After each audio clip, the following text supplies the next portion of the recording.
The hero thinks that a person should not do something that he has not done from time immemorial, who could even know what the work that his colleague offered him would lead to. He recalls how the doctor said that he was assigned to volunteer medical services and called Nick Peterson to go with him. He refused, but in the end, he was signed up for this work. Nick still can't understand how it happened that a civil war would break out in the place they were sent to, but he gave it his all. One day, rebels came to their base unnoticed. Doctors and wounded were hiding in a tent and did not know what to do. Nick tried to protect the little boy. He shielded him from the bullets with his body. The boy called Dr. Peterson, but he was already somewhere far away in his thoughts. He was thinking about his duty, about life and death. He had the feeling that bones were being broken, and he heard the crack of his own skeleton. And then he began to fall. Nick understood that this was death. Nick woke up in the forest. He does not understand where he is, why he is lying on the ground, and what happened to him. He examines his child's hand, sees blood, again asks many questions, but understands that he simply died. Peterson examines his body. He does not understand what is happening at all and thinks that he is in a dream. The main character sees a bunch of corpses and broken wooden carts around. The boy is shocked, decides to pinch his cheek, and make sure that he is not in a dream.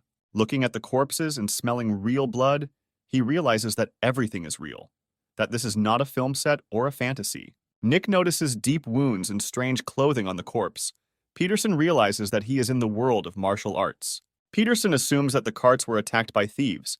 He notices stiffness in the muscles of the face and neck of the corpse and concludes that approximately 2 hours have passed since death. He gets up and decides it's time to recover from the shock and get out of here before the robbers return. Nick is about to leave when he suddenly hears someone calling out to him. He quickly turns around and walks towards the survivor. He hands him some kind of bag and says something about his wife and child. Peterson ignores this and examines the victim's wound, then reports that he was lucky and is going to stop the bleeding. He looks for a needle and thread, warns the guy that it will hurt, but there is no way out and begins to stitch up the wound. Nick, satisfied with his work, tells his patient that he did well, he behaved well, and he thanks him. He says that unfortunately, he doesn't even have antiseptic, so there is a risk of infection. Then he notices the booties in the hand of the survivor and says that this is unlikely to help him, but he has faith that his pregnant wife is waiting for him. Peterson notices that he is very tired and concludes that his new body is too weak and has no endurance at all. He gets up and decides to look for more survivors because there are definitely some and only he can help them. He is overcome by doubts. He does not understand what to do next because no one will come for them.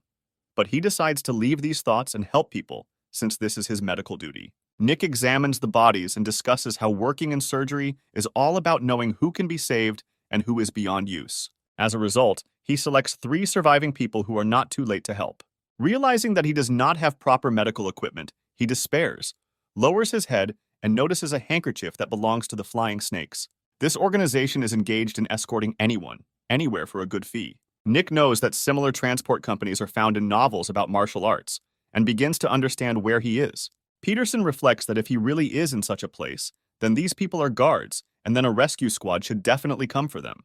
Dee tries to sharpen his sword and is glad that at least somewhere his army knowledge was useful. Nick carries heavy objects and injured people and complains about the weakness of the body in which he finds himself.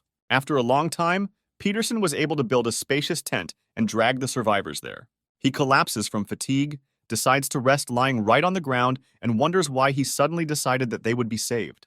Peterson becomes desperate. He realizes that he became a surgeon only for the money and that he is not interested in this profession at all. Then he went somewhere and eventually died, shielding civilians. And now he's generally in some kind of mess. Here some sounds distract him from his sad thoughts. He thinks that they are wolves and is very worried about this. A few minutes later, he realizes that someone is approaching his tent. Nick goes outside, holding a sword in his hands. The boy sees the flags of the flying sword and understands that salvation has come, sits down on his knees, puts down the sword, and waits for help. Soon a bunch of people on horses and carts approach him. He pays attention to one of them and realizes that he has seen her somewhere. Peterson falls into memories, where in his old body he read another novel about martial arts. It was called The Greatest Demon of Heaven.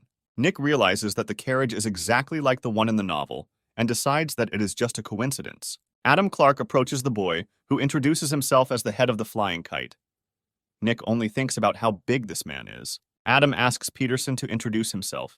He sees him as a kind person and tells him his name.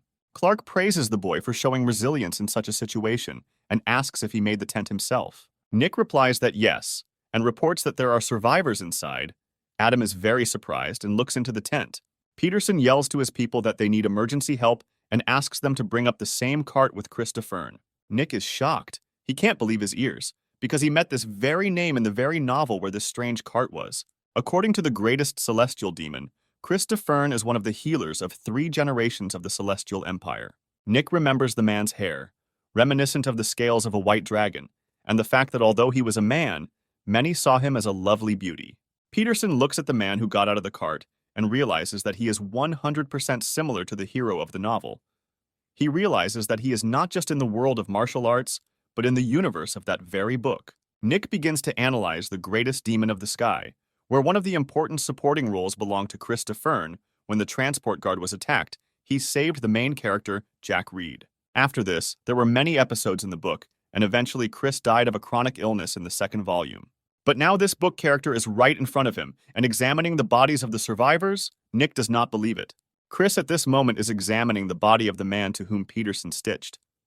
The doctor is surprised to see him. Fern applies a white cloth to the injury. His body sparkles with blue lightning. At that moment, Adam comes in and asks if the victims will survive. Chris, pointing to the seam, asks the head who sewed them up. He is no less surprised than the doctor. Nick comes out from the crowd and says that he did it. Chris notices that he has unusual surgical skills for his age. The Flying Kites people discuss who this boy is, how he was able to sew up a man, and are surprised that Chris Fern himself praised him. Nick says that he just wanted to save people's lives. The squad praises him, then half leaves somewhere. Clark approaches the boy and says that he will definitely thank the little hero for his good deed. The coals crackle quietly and measuredly in the fireplace, and the kettle on top is already beginning to boil.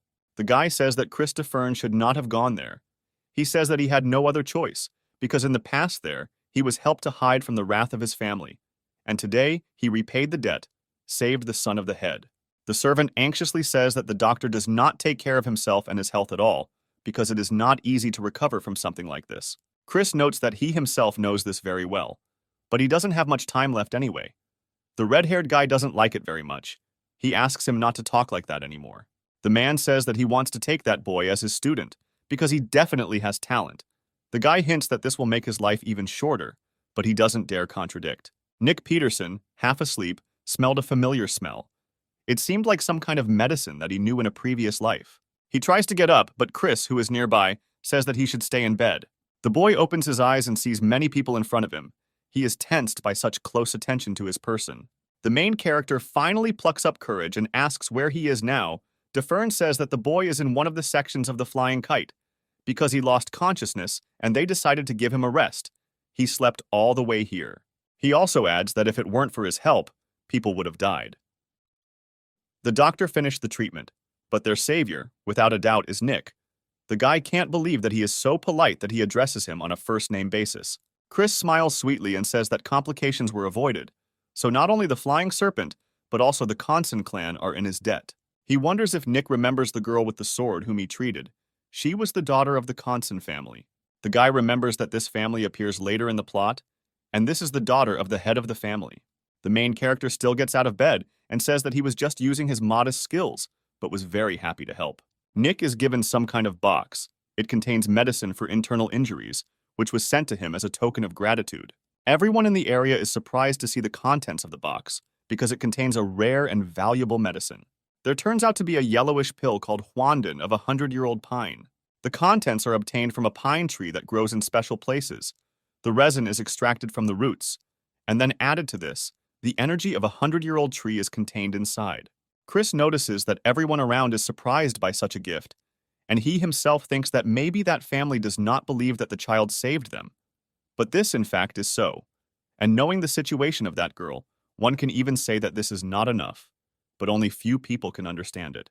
Fern says that this medicine is good against internal injuries and also relieves headaches, and the child is now overtired and the body is having a hard time, so it would be just the right time to take it. Nick thinks that a lot of things relate to internal injuries. Is it really a miracle drug? Well, the patient must listen to the doctor, so he needs to take it. After taking the medicine, a pleasant chill runs down your throat and you feel slightly dizzy. The servant also gives some kind of bottle that will help you sleep. The doctor says that the patient needs peace, so he asks everyone to leave. The people begin to disperse. Chris understands that this child is much more unusual than it seemed at the beginning. He even feels somehow embarrassed by the memories of their uneducated children. The guy asks if the doctor really wants to take this boy as his student. He firmly says that yes. The servant says that no one will refuse to become a student of such a person, but something still bothers him. The doctor wants to give his needle to the boy if he does not agree, to show sincerity, but the red-haired guy shouts that this is a very rare thing. Chris sticks some kind of needle into the boy's forehead, which literally oozes with energy. The guy behind does not know to envy or sympathize, since the owner noticed him. Then he can't count on a peaceful life. In a dream, the boy dreams that he is a butterfly that fell into the hands of a madman who pierced his body with needles. He begs to be released so that this will end as soon as possible. The guy wakes up without clothes and screams in confusion about what happened. Chris and a servant appear. They notice that the guy has already woken up. The doctor thinks that, usually, servants look after the sick. The main character feels that something is unpleasantly stuck to his back and smells bad, and DeFern praises his physique and says that he does not have much unclean energy. The boy asks to address him informally, because he is extremely embarrassed when people address him informally.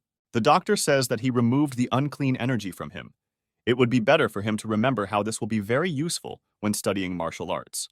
The servant carries the main character to wash himself, and he thinks that Chris must be doing a very high-quality cleansing. Why is he so kind to him? The guy washes in the bathhouse of the flying serpent and thinks about what kind of room they have built for themselves. According to Chris, there is no better place to be found. The guy thinks that the boy doesn't know anything about his family. His answer was only, his head is pounding, but there are no signs of injuries on him. The main character thinks that in a past life he died saving a person, but here one might say, he survived by saving others. Events from a past life emerge in his memory as if it happened yesterday. A life in which there was no family, no relatives, no loved one, such a life. But he could survive. But how can he live now? The boy thinks that many difficulties await him ahead, but he must become strong because he wants to know what awaits him next. The servant notes that the little hero looks very fresh in a new suit, and a fresh mug of drink is waiting for him in the tea house. The guy thinks that by taking this little homeless street boy without a good background, he will only waste his time. The boy is offered sweets while he waits, and he thinks that there must definitely be some reason for him to be so protected. He doesn't remember that in the novel Chris used that magic on someone. Maybe it takes a lot of internal energy, and this weakens the defense against the disease. The guy remembers that he knows the contents from cover to cover. Is it really impossible to somehow save Chris DeFern? A girl comes to the main character and thanks him very much for saving her sister, saying that she heard that if it weren't for him, she wouldn't be here anymore. The girl wants to thank him, but he says that this is not necessary because he has already been thanked. But she says that her family will not remain in debt. He says that anyone in his place would have done the same, but now it's more important for her to check on her sister. The main character, while the girl is leaving, remembers that she is the only daughter in her family. But unfortunately, she disappointed the family by being poor with a sword. And that girl with a sword is her relative in the lateral line. Even if her younger sister is always held up as an example to her, she still loves her immensely. The child remembers that the girl was supposed to die there, thereby infuriating the second one, especially when she finds out that this is the work of her family. But he seems to be the one who can help avoid this in the future. He also understands that now, along the timeline, somewhere is the beginning of the prologue of the first volume. Here Chris must save Jack Reed. Right now, one of the most terrible incidents is about to happen. He understands that he needs to prevent the conspiracy, otherwise he himself cannot survive. The man says that since the boy is already better, they can talk in more detail about his past, but only after hearing this does he burst into an uncontrollable coughing fit. The main character says that his throat is sore from drinking tea, but those around him say that this cannot be true. Chris says that the magical energy is scattered inside, but it will soon pass. It's just a trifle. DeFern reports that someone simply added poison to the boy. The second person does not know who could have done this. The doctor says that the motive itself is more interesting. He says that the poison was in the sweets, which were given not only to him, but also to the strong warriors who eat here. He orders to get rid of this. And you also need to arm yourself. No one knows when the attack will come. The boy is glad that he decided to try everything on purpose so that the presence of poison would be detected. Chris understands that Nick did this on purpose, and therefore says that if something comes to light, he will be the savior of the flying kite. DeFern says with a satisfied smile that when it's all over, the boy will get a job, and he himself thinks that he is sorry that he was dragged into this.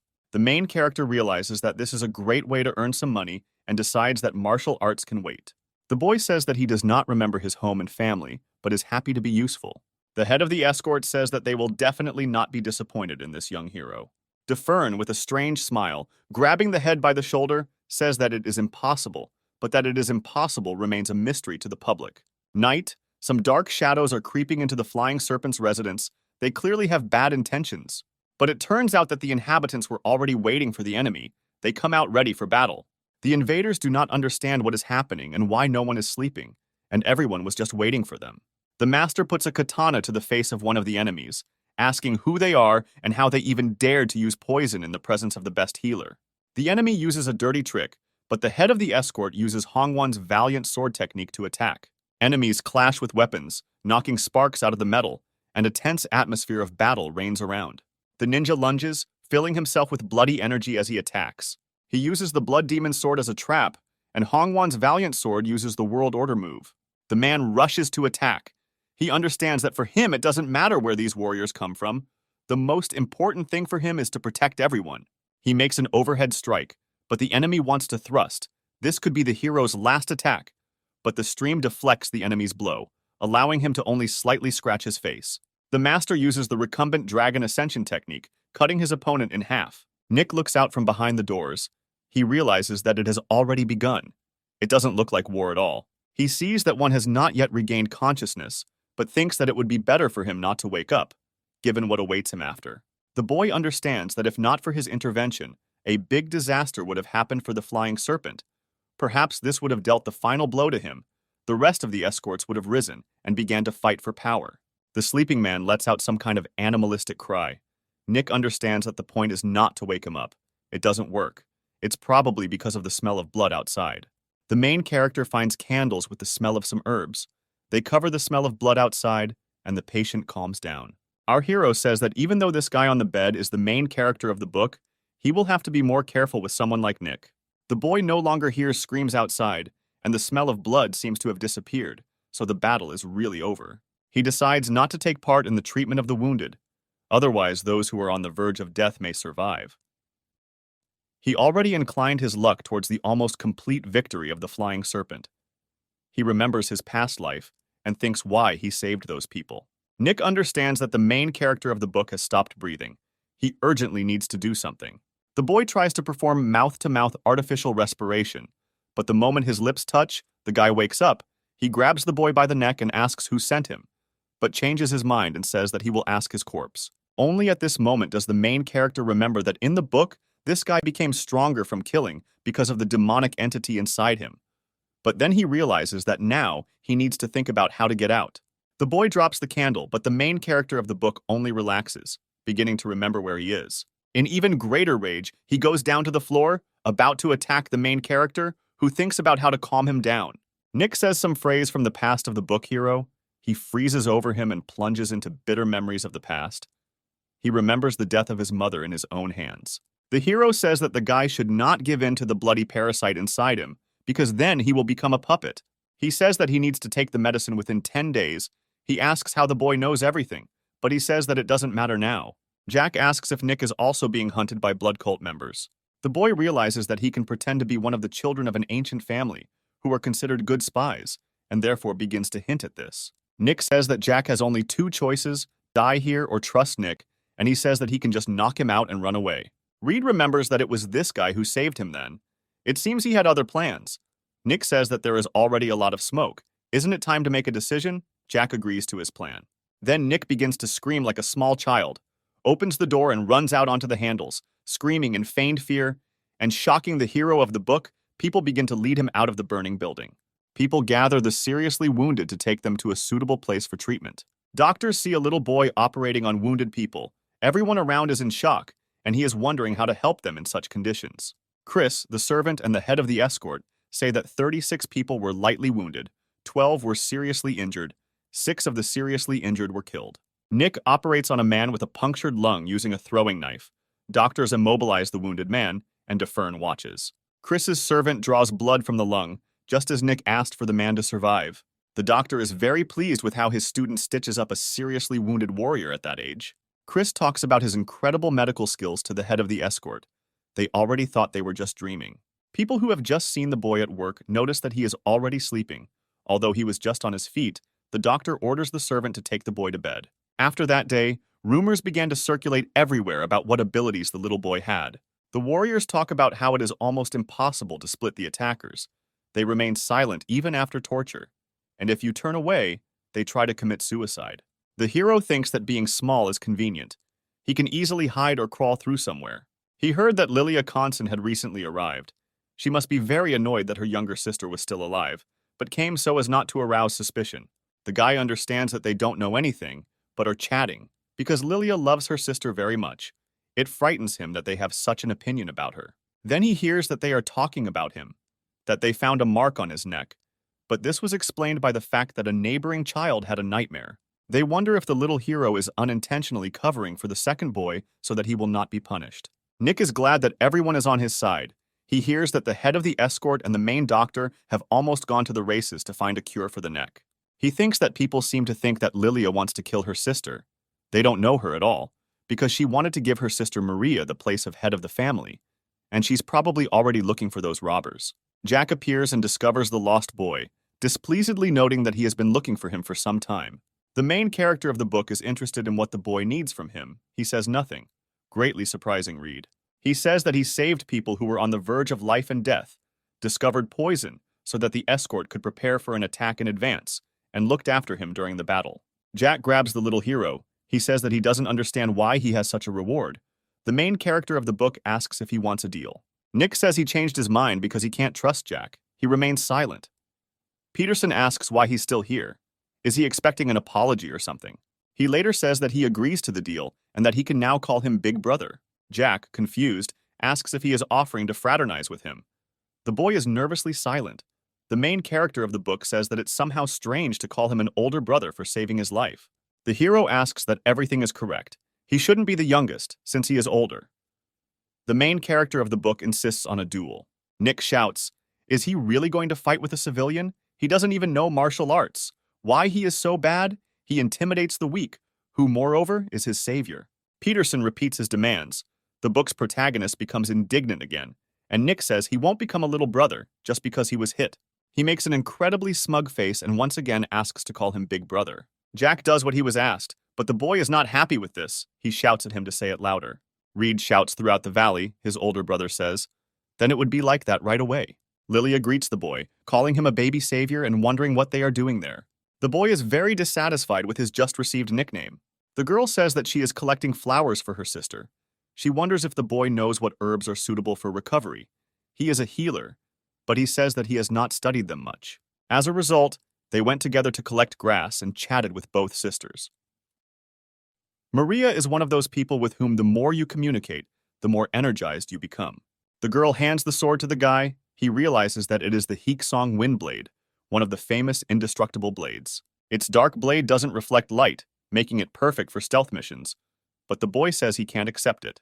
She says that this is her gratitude for saving her, but the young hero says that the family has already thanked him. She says that it was them, not herself. Maria says that he still does not match her abilities as a swordsman. She wanted to return him to the family, but she would be more happy if he used it. He agrees, but asks her to show her how to use it, because he doesn't know how at all. The sister is standing with a sword in the arena. The weather is clear, the sun is shining brightly. She shows off her new sword, swinging it like a flash, as her sister and Nick watch. In the Conson family, the speed of movement is the most important thing. Thanks to this principle, the master of the family, Conson Mark has become omnipotent. Families, with a refined speed of sword control, usually take the elements of water or wind as a basis. The movements of her sword are mesmerizing. She clearly does not feel tired. Such is the appearance of a young but gifted genius. The swordsmen of the Conson family inflict maximum damage on the enemy while expending a minimum of effort. Nick notices that now the girl is in complete self-forgetfulness. The principle of the Conson clan's sword techniques, the extreme, is also the limit of counterattack. The smoothness of her movements is like a pine tree swaying in the wind. The sword cuts through the air with a clear movement, and the speed rushes to the maximum. This is the moment of comprehension. It's impossible to take your eyes off it. It looks completely different in person than when reading the book. The second sister says that this is a great happiness for the family. She congratulates her sister on reaching the peak of her skill. The servants also congratulate the lady. saying that this significant event should be reported to other family members as soon as possible. They once again congratulate her on becoming a true swordmaster. The girl says that all this is thanks to Peterson. His advice alone really helped her reach this level. Everyone looks at the little boy. He says that this is not so at all, and in general he is in great debt to them for the Windblade.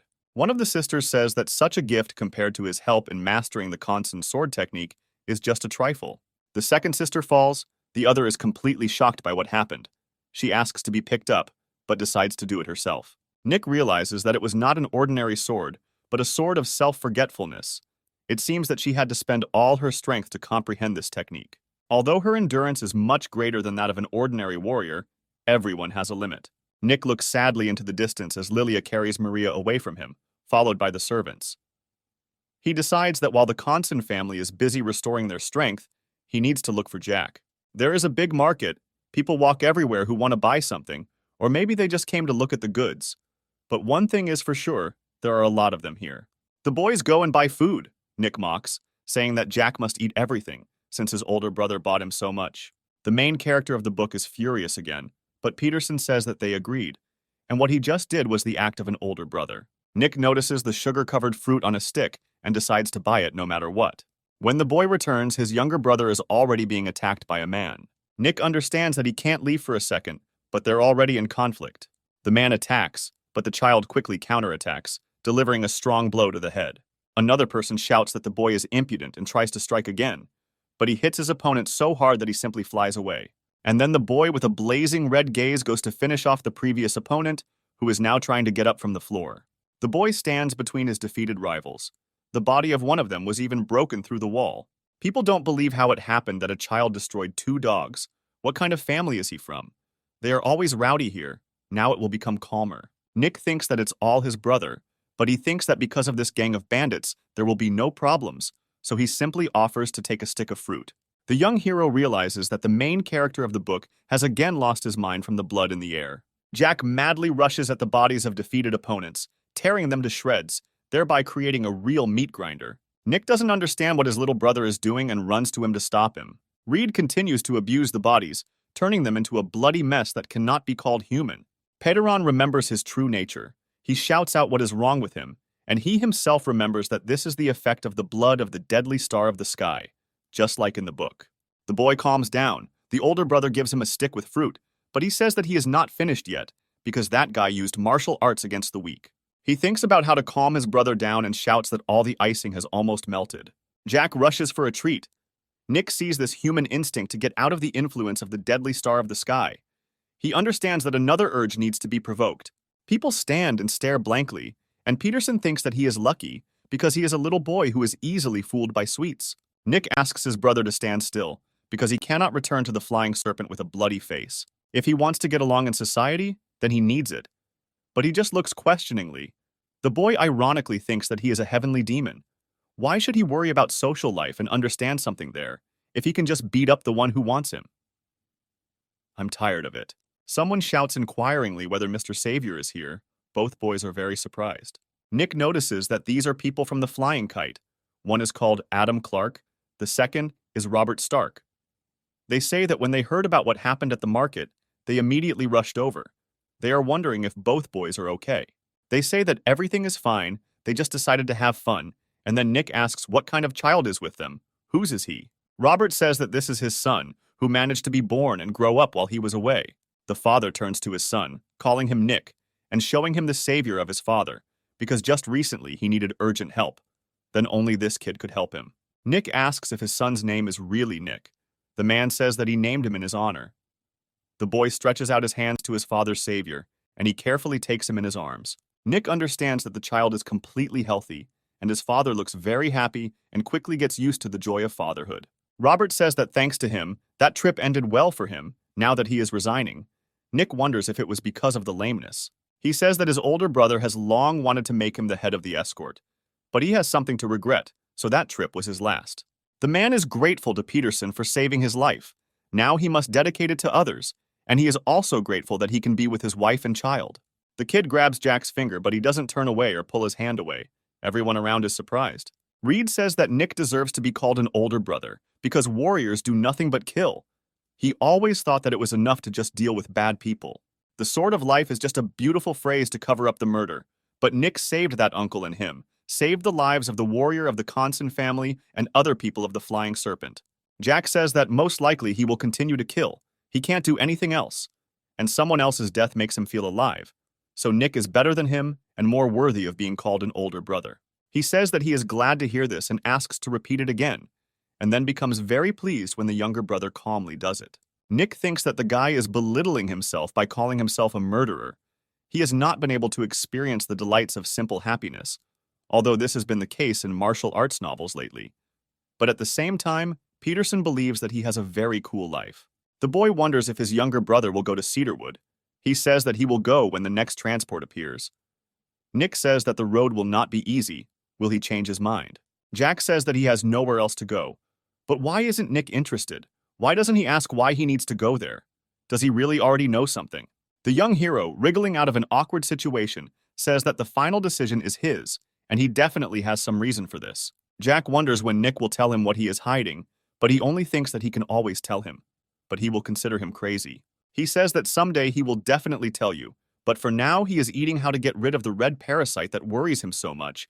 It is important to do this before they go their separate ways. Nick waves goodbye to the main character of the book. He thinks that he told him everything he could, and then everything is in the hands of Jack himself. Now Peterson is thinking about what he should do. All this time there has been a struggle for life, and now it feels as if he has lost its meaning. Chris appears. He says that he has finally found him. The boy is very surprised to see him. He has a small conversation with him. The boy wonders if he really wants to make him his student. DeFern says that he thought it was obvious. Nick is worried and thinks that no students of this famous doctor were mentioned in the novel. Chris asks doomedly if the boy really doesn't want to study with him, but he says that it's a great honor, just very unexpected. DeFern sighs with relief, and Nick wonders what they will teach him. He says what he knows himself. The boy notices that the doctor answers without doubt. It seems that he is not joking at all. The doctor notices that the boy still doubts something, and the boy thinks that Chris is seriously ill, so he seems to be lucky. But at the same time, if he is taken as a student, he will die faster. He thinks that DeFern has no children, which means that all his property will most likely go to him. The disease is unusual, but an ingrained phenomenon in martial arts novels. Nick wonders if there really is no way to cure him, but he says that he will become a student only on the condition that Chris takes care of his health. DeFern does not understand what the boy is talking about, but he says that he is talking about the peculiarities of his body, but he thinks that there is a way to heal it. Nick feels that Servant Bob is angry for some reason. The doctor is confused, but this character was mentioned only a couple of times in the entire first volume. Chris asks Bob to stop exuding such an aura, and he shouts that the boy is communicating with the master inappropriately. Nick thinks he understands how difficult it is for a patient with terminal cancer to hear that there may be a cure and a chance to cure the disease. Hope is more cruel than despair. It makes a person cry and feel helpless, and as a result, he dies in suffering. But at the same time, what's wrong with this? Isn't it a doctor's duty to tell the truth? Life is a chance. You can't give up. Chris says that he is not going to accept treatment or give up, and he will not die a peaceful death either. Nick shouts in rage that there is still a way to save him. Bob says if he likes repeating this nonsense, and Chris says enough for both of them. DeFern thinks that Peterson has always behaved peacefully and politely, seemed extraordinary and received the love of others, but now he is a completely different person. Chris says that he will listen to him, however.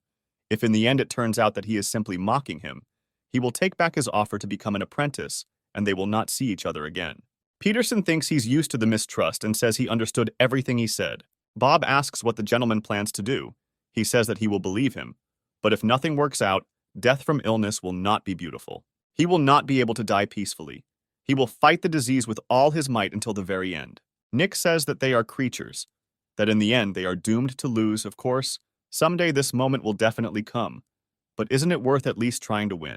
Therefore, he will not allow Chris to give up while there is still a chance to fix everything. He says that he has only one question. Is DeFern ready to fight to the very end?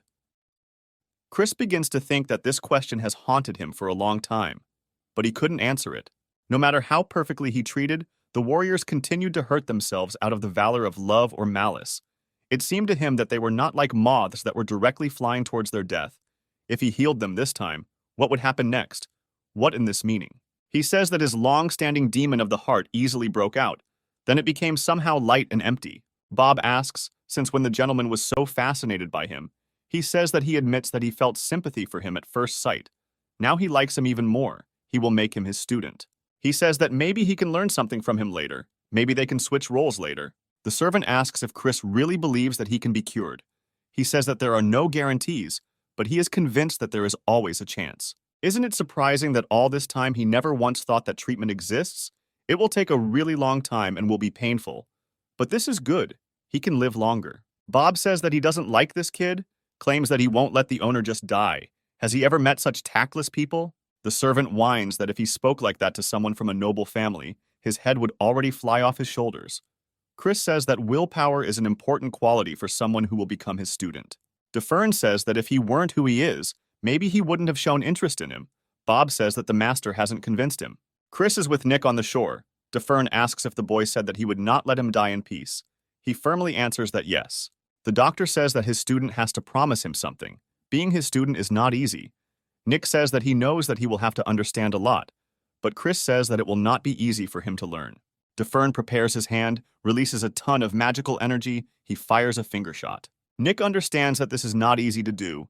It is not as powerful as a spear or a knife, but it is still incredible. Chris says that Nick will have to become strong for his sake, and also precise in order to apply such skills in medicine. DeFern demonstrated a more powerful version of the previous magic. Peterson understands that he concentrated the energy in only one finger. This is not all his power. He says that they will not have the same occupations as in military families. He will inherit his strength and knowledge. Chris asks not to let him go to the next world so easily. Nick shouts that he gives his word that he will not do everything in his power. DeFern asks him to bow 9 times as a rite of passage. Nick tells the Conson sisters that the teacher left the escort for a while to run errands. He said that as soon as he finished, they would leave immediately. One of the girls is very sad because it was he who became DeFern's first student. The boy is very glad that the girl is already feeling better and she can already walk. The sisters laugh embarrassedly that this is thanks to his care, even though she wants to rest for some more time.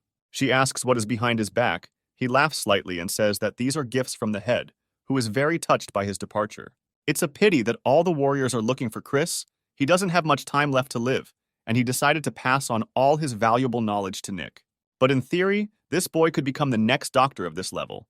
You need to treat him well while he is small, because then, when everyone turns to him for help, it may already be too late. Lilia says that she has prepared something for him. He says that she can contact him on a personal basis. She asks if this is true. He looks at the chest and realizes that it looks expensive. There must be something valuable there. They say that there is just another pill. He understands that it is like the old one, only it is made from a 1,000-year-old pine tree. There are only a few of these left.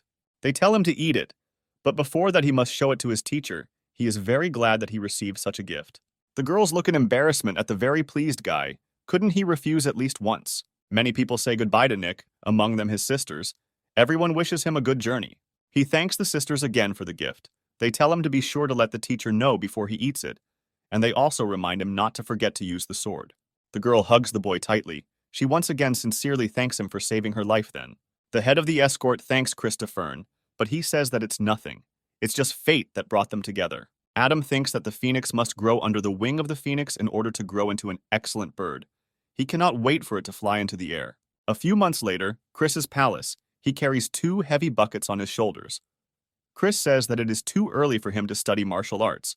For this, he still needs to strengthen the external and internal energies, and by repeating the movements, he will increase them. DeFern says that to learn martial arts, he must stand firmly on his feet, be one with the earth. He says that internal strength has always been the strength of his family, but they have always been weak in physical and external strength. They believed that external energy is not important compared to internal energy. But he says that he will teach him differently. Nick will become like a strong and large vessel that cannot be broken, and having learned the internal energy, he will be filled. The boy falls on the tile and wonders if the teacher is serious about all this. DeFern says that from tomorrow, Peterson will carry not 2, but 4 buckets of water. The guy screams, not believing what is happening. Nick thinks that his teacher is a pretender, looks at him with an angelic smile, and at least a drop of mercy, whether now or when they first arrived here. A few months earlier, Chris shows Nick his estate and office. Everything around is shining with decoration. The teacher says that people called this place the Medicine Palace because of its size. Nick remembers that DeFern was being treated somewhere in the mountains. He realizes that this seems to be the same place.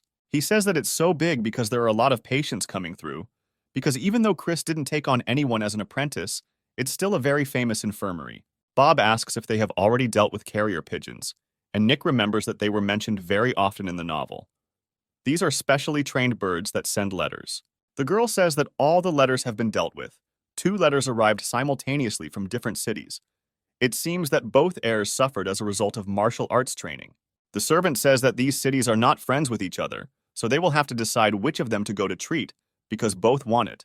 Chris looks at the letter and realizes that Prince Suramoon is not seriously injured, but Princess Cord has more important problems. DeFern says that the prince needs to send a letter about bed rest and write out prescriptions for puncture wounds and internal wounds. The composition of the drugs is simple. They can find everything they need in local pharmacies. He says that the Kordov family should be the first to write, because despite the wounds, they still won, so their offense will be more serious. Bob says that he will do everything as they said, and Nick is very surprised at how much Chris knows and reacts very quickly. Peterson watches with fascination as the pigeons are sent. He watches with fascination this miracle. It is not for nothing that the palace is one of the medical palaces of 3 generations in the Middle Kingdom. DeFern says that people live, which means they continue to get sick and hurt themselves. For warriors who fight every day, this happens much more often. They are always looking for the infirmary, which is why it is so important to have a message between them. Chris brings the boy to his office. He notices that although he is handsome, he is slightly ascetic. He asks him to settle down. A very strange place for such a doctor. DeFern says that while they can pass on recommendations, skills cannot be transferred like that, which is why there is an organization of healers. Chris begins to talk about the palace. Several clans are subordinate to him. They are also doctors' offices. All the offices in the province exchange information through the palace. Nick understands that he knows this very well, but they continue to tell him he is very uncomfortable because of this. If there is a war among the alliances, then the doctor's palace gathers all the doctors. Peterson thinks about something completely different, not listening to what his teacher says. There are also medical departments in which medical research is carried out, and there are also regional hospitals and doctors who continue the family business. Nick continues to think about improving the office, because the window is open to allow carbon monoxide to escape. He needs to come up with an alternative for the winter so as not to freeze. The main character continues to think about heated floors, that it will not be possible to use them soon, and in general that he first needs to install a stove. At this moment, the teacher notices that his student is flying in the clouds. Chris says that the scoundrel is not listening to him at all. Nick understands how disrespectful this is. He apologizes for being thoughtful. The teacher says that there is nothing wrong with this. He wonders what the boy was thinking about, and he thinks about whether to speak. Then he realizes that this is stupid, because the teacher is his patient. In the end, he says that he was thinking about creating a good environment, which will help in treating his intermittent pulse. Chris doesn't understand. Nick asks if the teacher is cold. He agrees, and the boy says that it's because of illness. But in fact, the heat from the body simply leaves, and then the body cools down. And if you replenish the missing heat, you can soften complications. DeFern asks what the guy's plan is. He has a rather unusual point of view. He says that in this room, the teacher's symptoms are only getting worse. Chris asks what kind of room he needs. The main character remembers that in the modern world, all doctors pay a lot of attention to hygiene, because everyone there knows that a common cause of illness is recurrent illness. But here, it seems, this is still unknown. The boy says that now we need to forget about medicine and think about architecture. Now this is a designer's room, not a doctor's, but it is important not to forget and maintain balance. Peterson says that first of all, there is not enough heat here. We need to install a stove. Chris thinks about it. The hero says that it could be dangerous because for some reason the symptoms are similar to drowning. Nick says that carbon monoxide is to blame. The doctor does not understand what he is talking about. The boy says that people need oxygen to breathe, but the air also contains other gases. And as the temperature rises, the activity of carbon increases, and with a lack of oxygen, carbon monoxide is formed.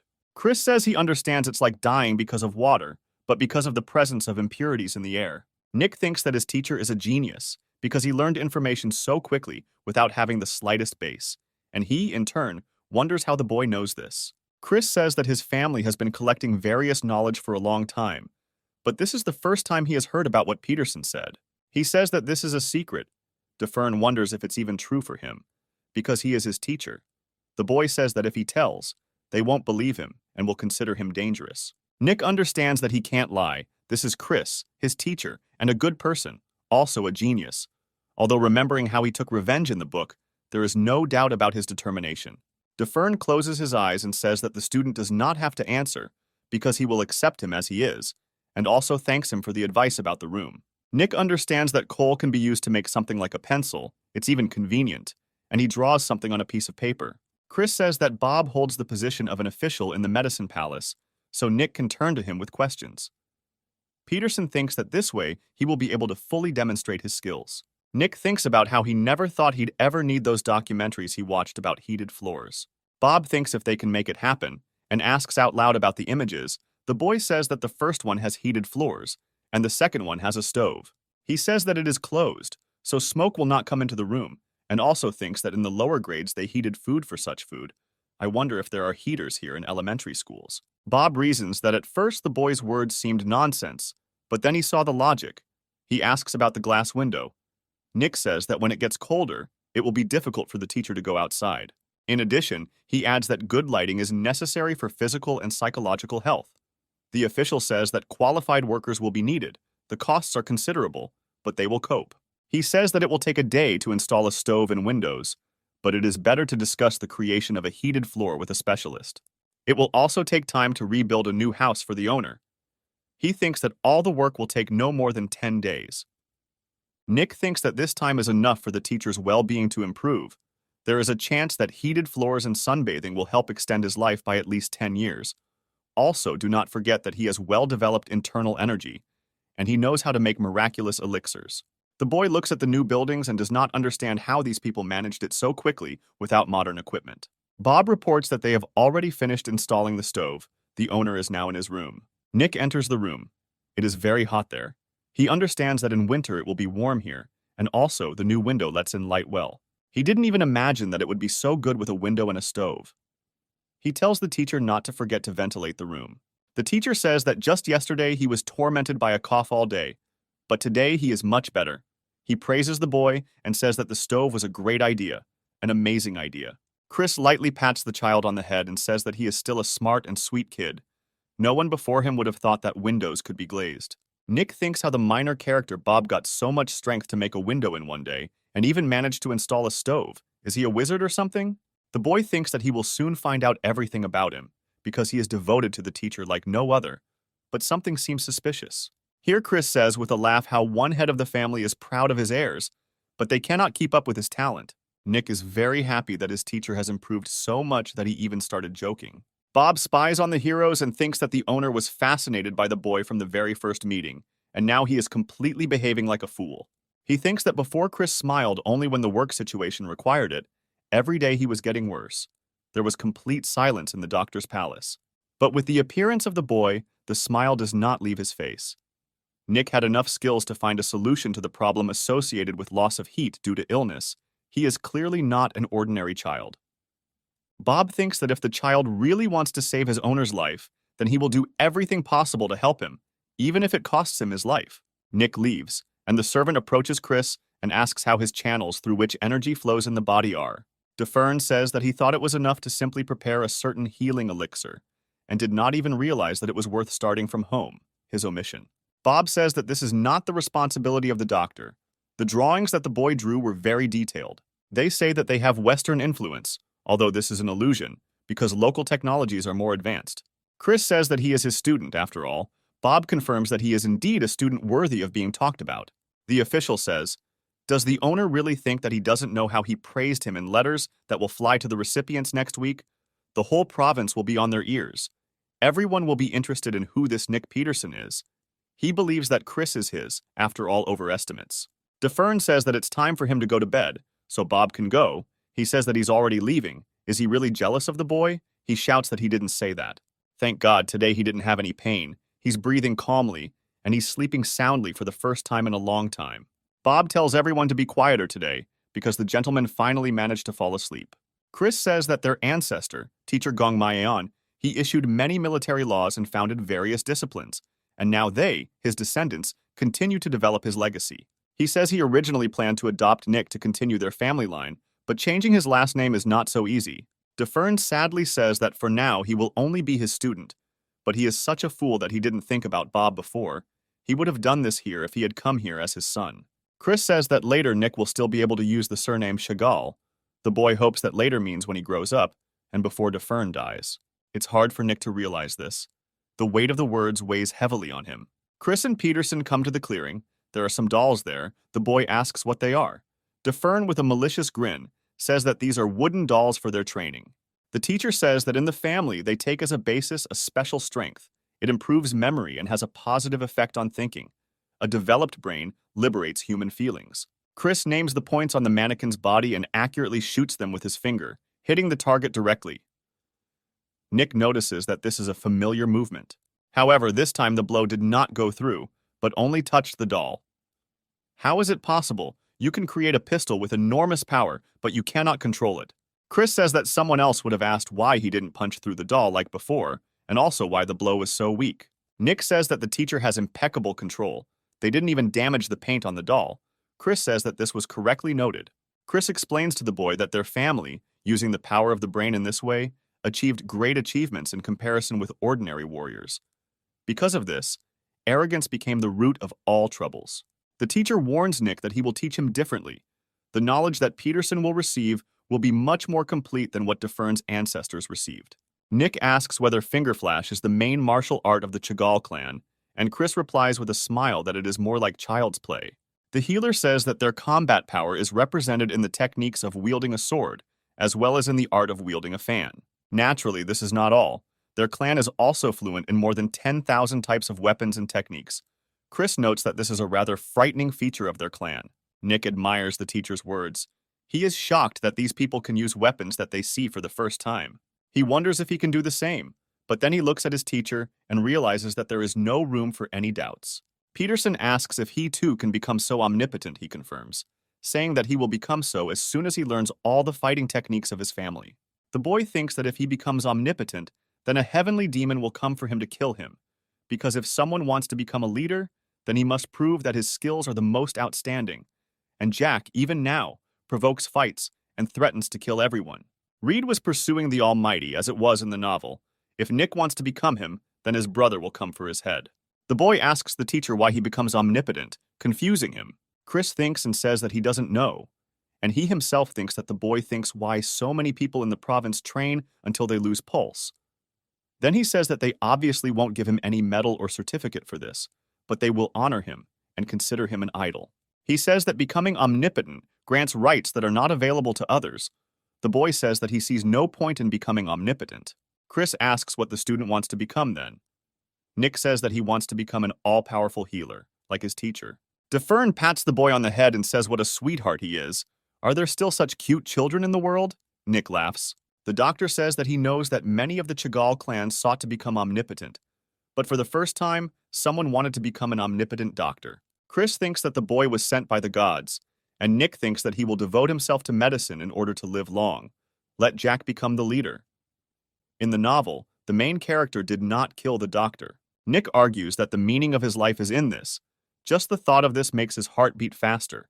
He decides that it will not be easy, but this is his path now. He believes that he must cure him in any case. He will not forgive himself for his death. He is the one who first gave him warmth. He was kind without any reason. Who would have thought that he would have to experience something like this? How can he be left? He is a debtor. Chris understands that this is what Nick Peterson is like. Someone who gives up omnipotence for the sake of medicine and saving other people's lives. Defern says the most important thing is to be able to feel the energy inside him. No matter what happens, he doesn't need to move. Chris touches Nick's shoulders, transferring his energy to him so he can feel it. He feels the energy of his teacher, and he says that he needs to focus on it. This is called the Great Celestial Cycle. Peterson understands that this is internal energy.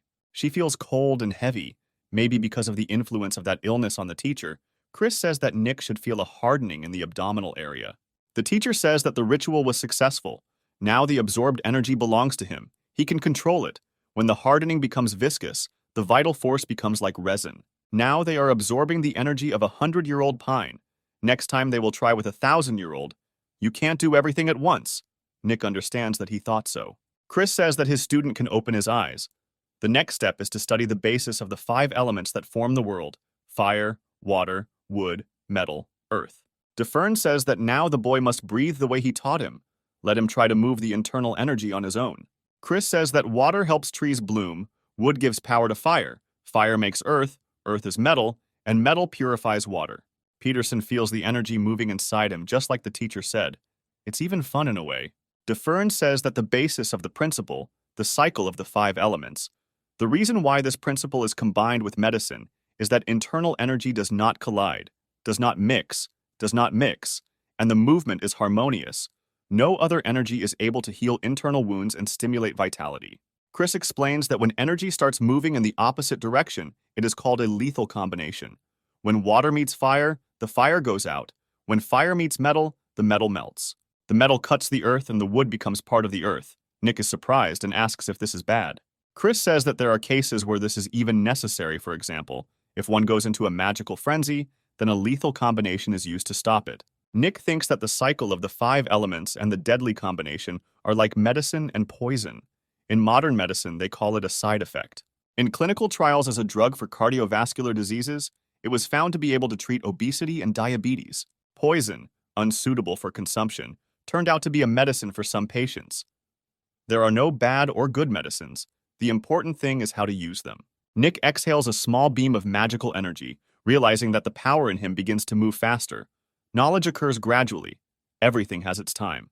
Chris thinks that Peterson is a gifted child, and the saying about how a bard, when he learns a new chord, writes 9 new songs, is definitely about him, because after all, he is his student. DeFern thinks that it's probably worth telling other doctors that a new talent has appeared in America. This is very important. Bob hands over some small pills and says that Nick will need to take them. He says there are 5 types of essences: fire, water, wood, earth, and metal. Nick asks if he needs to take it all at once. The official says only one. The boy thinks that this is a test. He must choose the right pill, so he should choose the one whose properties are similar to wood, because he has already taken it. That's what the principal says. But in reality, he needs to take another one. According to the cycle, you need to choose fire, because this is how power works. Nick says that he chooses the fire pill. Peterson begins to smell the pill when she is left alone. He realizes that this means that they all worked differently together. To create a base using components in their pure form, you need to create a cycle that forms a circulation. Nick says he needs all the pills and Bob smiles, saying he knew he wouldn't be so easy to fool. The boy giggles that even someone like him finally figured out what was what. Peterson notices that the cycle begins with a tree and ends with it. Bob thinks that the boy is much smarter than he seemed. Chris's servant notes that if Nick had chosen only the fire pill, then the owner would have already considered the answer correct, and asks how the boy came up with the cycle. The student takes the pill in his hands, looks at it, and replies that it's all about the smell. Bob is very surprised. Nick says that at first he found it strange that none of the pills had a scent, but after observing, he noticed that each of them had its own personal aroma. The smells of the pills are so in harmony with each other that when mixed, the smell is interrupted and disappears completely. Therefore, Nick remembered the principles of the foundations of the 5 elements, and the correct answer suggested itself to him. Bob, with a peaceful face, tells his interlocutor that he is very insightful and his efforts were not in vain. He leaves, promising that he will convey the answer to the owner, and warns Nick to take the pills slowly. Peterson immediately pops the first pill into his mouth, winces, and notices that it has a sharp aftertaste.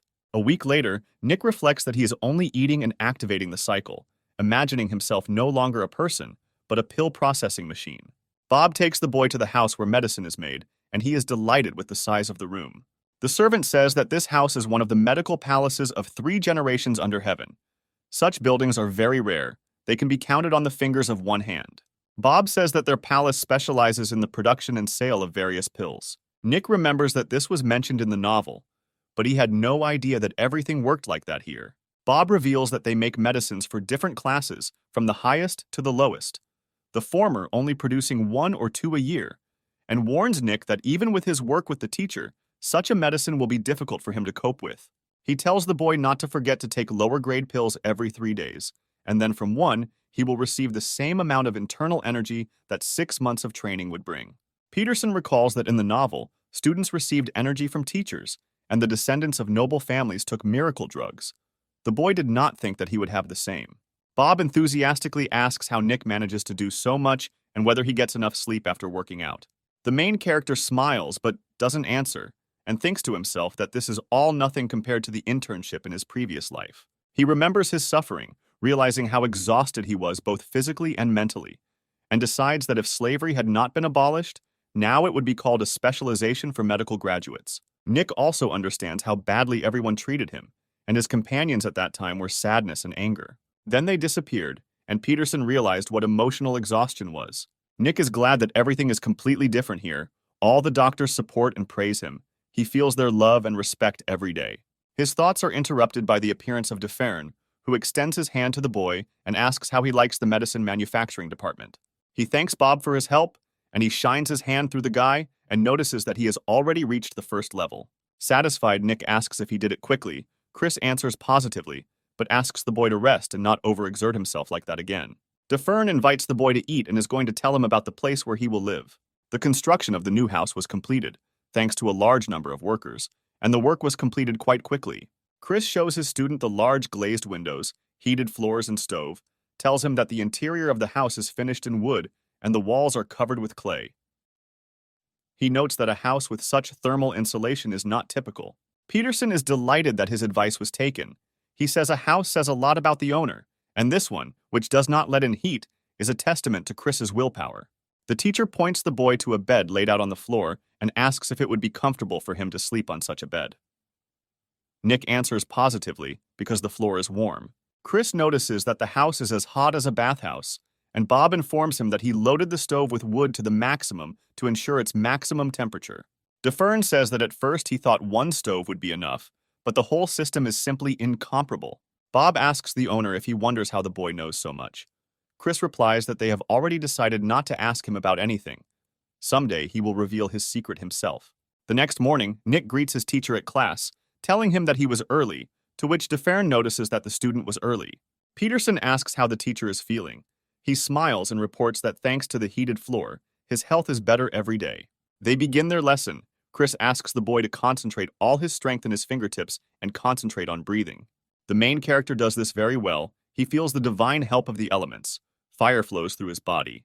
DeFern hands the student a leaf from a tree. He successfully sets it on fire, after which he relaxes and stops the flow of fire. Chris notices that everything worked out for the boy, but he sadly states that for now, he won't be able to set fire to anything more than a blade of grass. The teacher reassures Nick, saying that everyone started with this, and he learns much faster than others. Then he offers to give the boy a task, since his level has already grown. Peterson does not understand what is being said, and meanwhile the teacher opens a fan in front of him. Nick realizes that he has never seen DeFern work with such a weapon. Chris throws himself at the tree with a fan, saying that the essence of fire, destruction, neither wood nor iron nor air can withstand it. A second later, a huge tree is cut down with one blow. Nick does not understand how this is even possible. He notices that the cut area is only slightly burnt, but the tree itself is not on fire. He cannot believe his eyes. Chris asks the boy if he liked it, and is immediately going to demonstrate the next element, wind energy. With one swing, the healer lifts a huge tree into the air, uprooting even the stumps remaining after the first trick.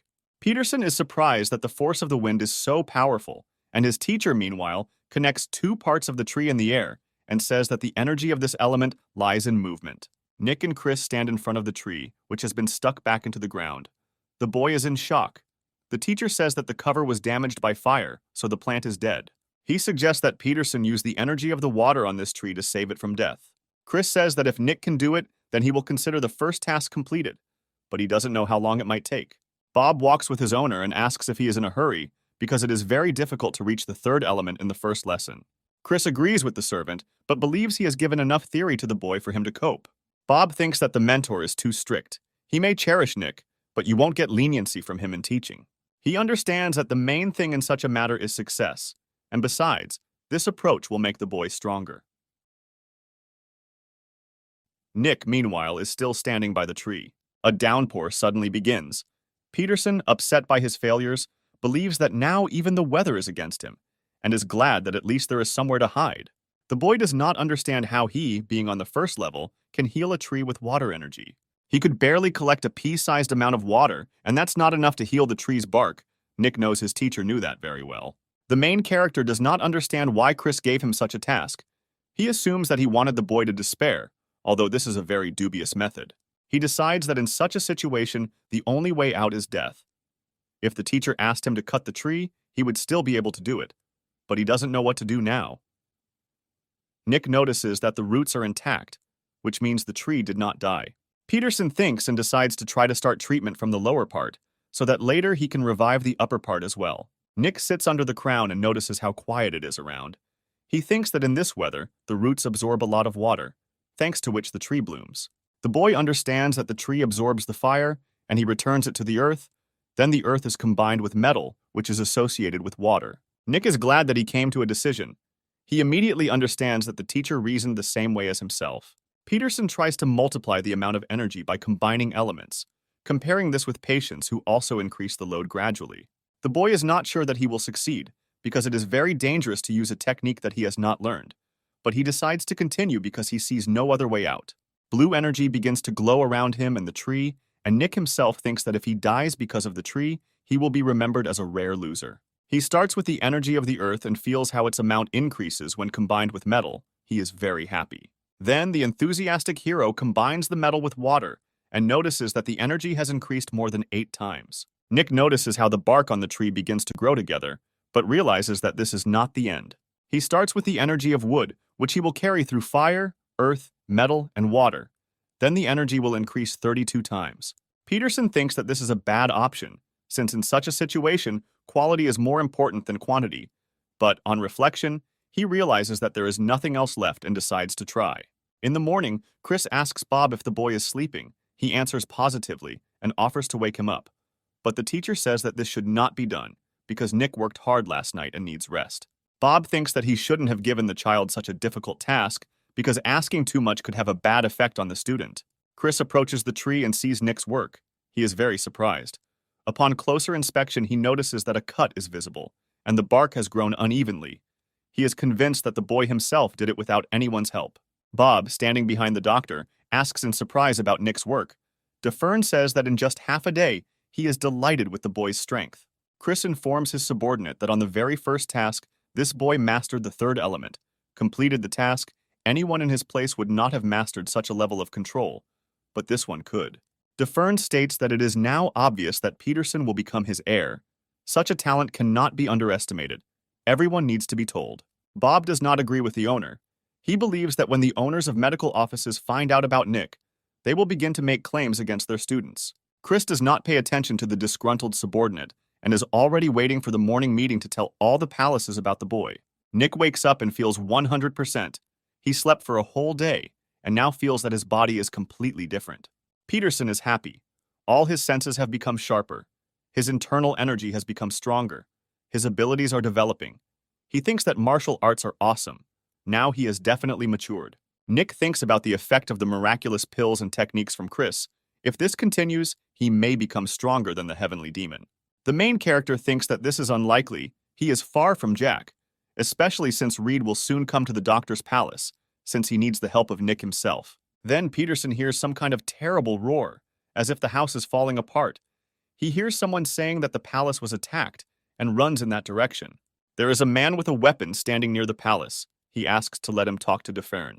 People around recognize this man as someone and ask him to put down his weapon and not make a mess here. Nick looks at the man and notices a child on his back, about the same age as the hero himself. The man who came continues to yell. He begs to see DeFern only once. He must know whether his daughter will survive. Peterson immediately thinks of a novel where there was an archer trying to save his daughter. The man rushes at the people who do not let him into the palace. He demands to bring the great healer. Nick realizes that he was not mistaken, and this man, Steve Howard, who kills people for money, fights even with outstanding martial artists. In the book, this man was the main enemy of this world. The doctors are trying to explain to Steve that they treat only those people who were reported to them. The palace only accepts those who could not be helped in the office. The man needs to bring an extract from there. Then they will get down to business. Nick remembers that someone attacked his daughter out of revenge, after which she died, and then Howard embarked on a slippery slope. According to the hero's recollections, the girl will die right here. He is trying to come up with a solution, planning to save the girl himself. Steve explains that they tried to get a discharge, but they were rudely refused, after which he tried for 10 days to cure her, 5 of which he got to the palace. He says that he tried to contact Jim Cox, but he said that he could not help because of his low position. Nick immediately remembers such a person in the book. Peterson feels sorry for the girl. He does not understand how, due to the lack of some papers, she can be denied help. Howard puts his daughter in front of him, kneels down and begs to save the girl's life. And Nick doesn't understand how the girl has survived so far. Nick thinks that seeing this in person is not at all like reading in a book. Only a teacher can solve this situation. Just in time, Dufern appears with Bob and says that he will examine the girl. Steve tells the doctor that his daughter was attacked by 7 people. Then Cox examined her and said that her internal organs were badly damaged. He gave her medicine, but it did not help. Chris examines the girl, tells her father that a miracle has happened since she is still alive, but unfortunately, it is too late to treat her, and he cannot help. Howard becomes enraged and rushes at the doctor. Everyone around is in shock. Nick realizes that Steve is mad. Bob intervenes in their fight and asks Howard to calm down, since he is on the territory of the doctor's palace. Peterson draws attention to the strength with which Bob holds the attacker's hand. He remembers that almost nothing is said about him in the novel and does not understand why, because the servant is very strong. Steve pulls his hand away and shouts at the doctor that he will die for not accepting his daughter, believing that Chris is not doing this for the money. Nick is ready to rush to defend his teacher. When he suddenly notices that the palace guards have lined up around his rivals, he understands that his help is not needed. Dufern, with a calm face, tries to explain to Howard that his daughter simply cannot be saved. Steve flares up in rage again, demanding that the two of them be killed here. Otherwise, he will kill everyone in the doctor's palace, and then he will get Jim Cox. Peterson notices that things are getting worse and wonders why Chris and Bob are acting as if nothing had happened. The doctor, with an arrogant face, warns Howard that in this case, his and his daughter's corpses will rot in the market square in front of everyone. Chris asks his opponent if it looks like he's joking. He doesn't answer, and Nick realizes that this is the first time he's seen such a chilling expression on the teacher's face. Howard reports that he has heard rumors about Chris's outstanding fighting abilities. He understands that he may die, but he is going to take one of these two with him to the next world. Nick doesn't understand why Steve stared at him at these words. He's afraid that he might become one of these two. Dufern notices that these words are just right for a demon archer, and his desire to take an innocent child hostage undermined his resolve. Bob understands that his master is going to kill Howard. Peterson cannot stand the tension and runs out onto the battlefield, shouting that he wants to examine the girl at least once. Absolutely everyone is shocked by this behavior, including the enemies who were just ready to kill each other. Chris asks the boy what he wants to say with these words. He replies that the girl really cannot be saved, but asks the teacher to take a risk and check again if there is at least the slightest chance of curing the girl. Dufern notices that Nick wants to say something else and asks to finish. Peterson states that he wants to convince Howard to take their side. The doctors take the girl away on a stretcher. Nick stands next to Steve and notices that he no longer has a drop of aggression, only the worried face of his parent. The main character decides that after all, this man did not want to take him hostage. Howard apologizes to the boy, saying that he has not been leading the best and most honest lifestyle for a long time, during which time his powers of observation have developed well. Steve says he flew into a rage because of Chris's gaze. His face seemed inhuman to him, as if he was wearing some kind of mask. The man had a feeling that the doctor would not budge even if he killed someone, anyone, except Nick himself. Peterson says that the teacher appreciates him very much, and Howard notes that until you reach such heights as Dufern, you will see a lot more death than an ordinary warrior. Steve reports that he knew that Chris was much more picky than the average person. Jim Cox was also strange, but at least he looked like a person. Dufern smiles the same in any situation. This infuriated Howard. He once again apologizes to Nick and asks him to save his daughter. He is ready to do anything for her. Nick notices that Chris's bad aura has filled the air around him and is stronger than any poison, so he decides it's time to get down to business. Chris and Nick are standing near the girl's bed in the operating room. The teacher asks if the boy can save this girl.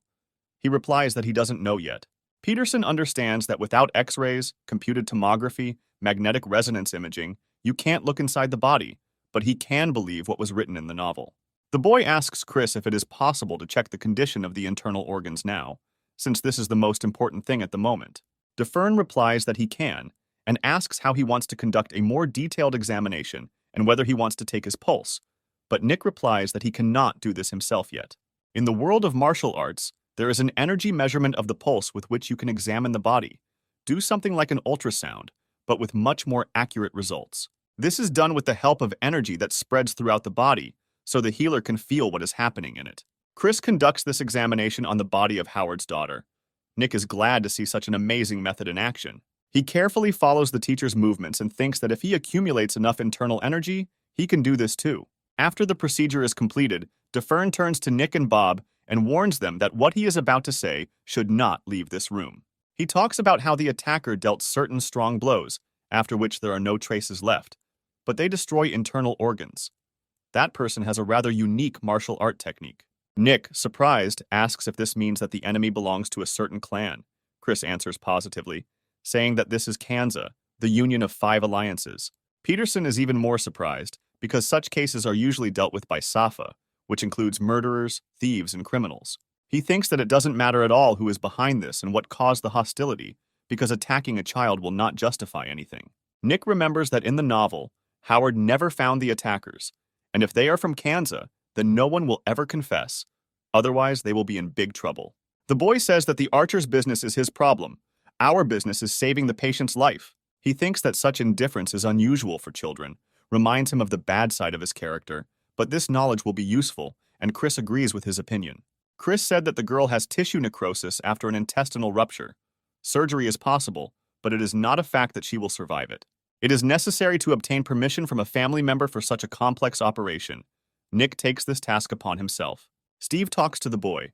Peterson says that there are 2 options. The first is a painless death. DeFern will perform an acupuncture session that will relieve his daughter of pain until her breathing stops. And the second way is to fight for her life to the end. They will perform an operation, but if it fails, the body can no longer be restored. And besides, this procedure is very painful. The archer begins to cry, but says that this is still 100 times better than the first doctor's statements that her illness cannot be cured. Steve asks if they will blame him if nothing works out. The boy says no because he is a stranger to him. He is also seeing his daughter for the first time, so the decision is only his, because only he knows her like no one else. Her father remembers that she is a very energetic girl, but he could not admit to her what he really does. She completely believed that her dad was a wandering warrior. She once said that she wanted to follow in his footsteps, would study martial arts and become a strong warrior.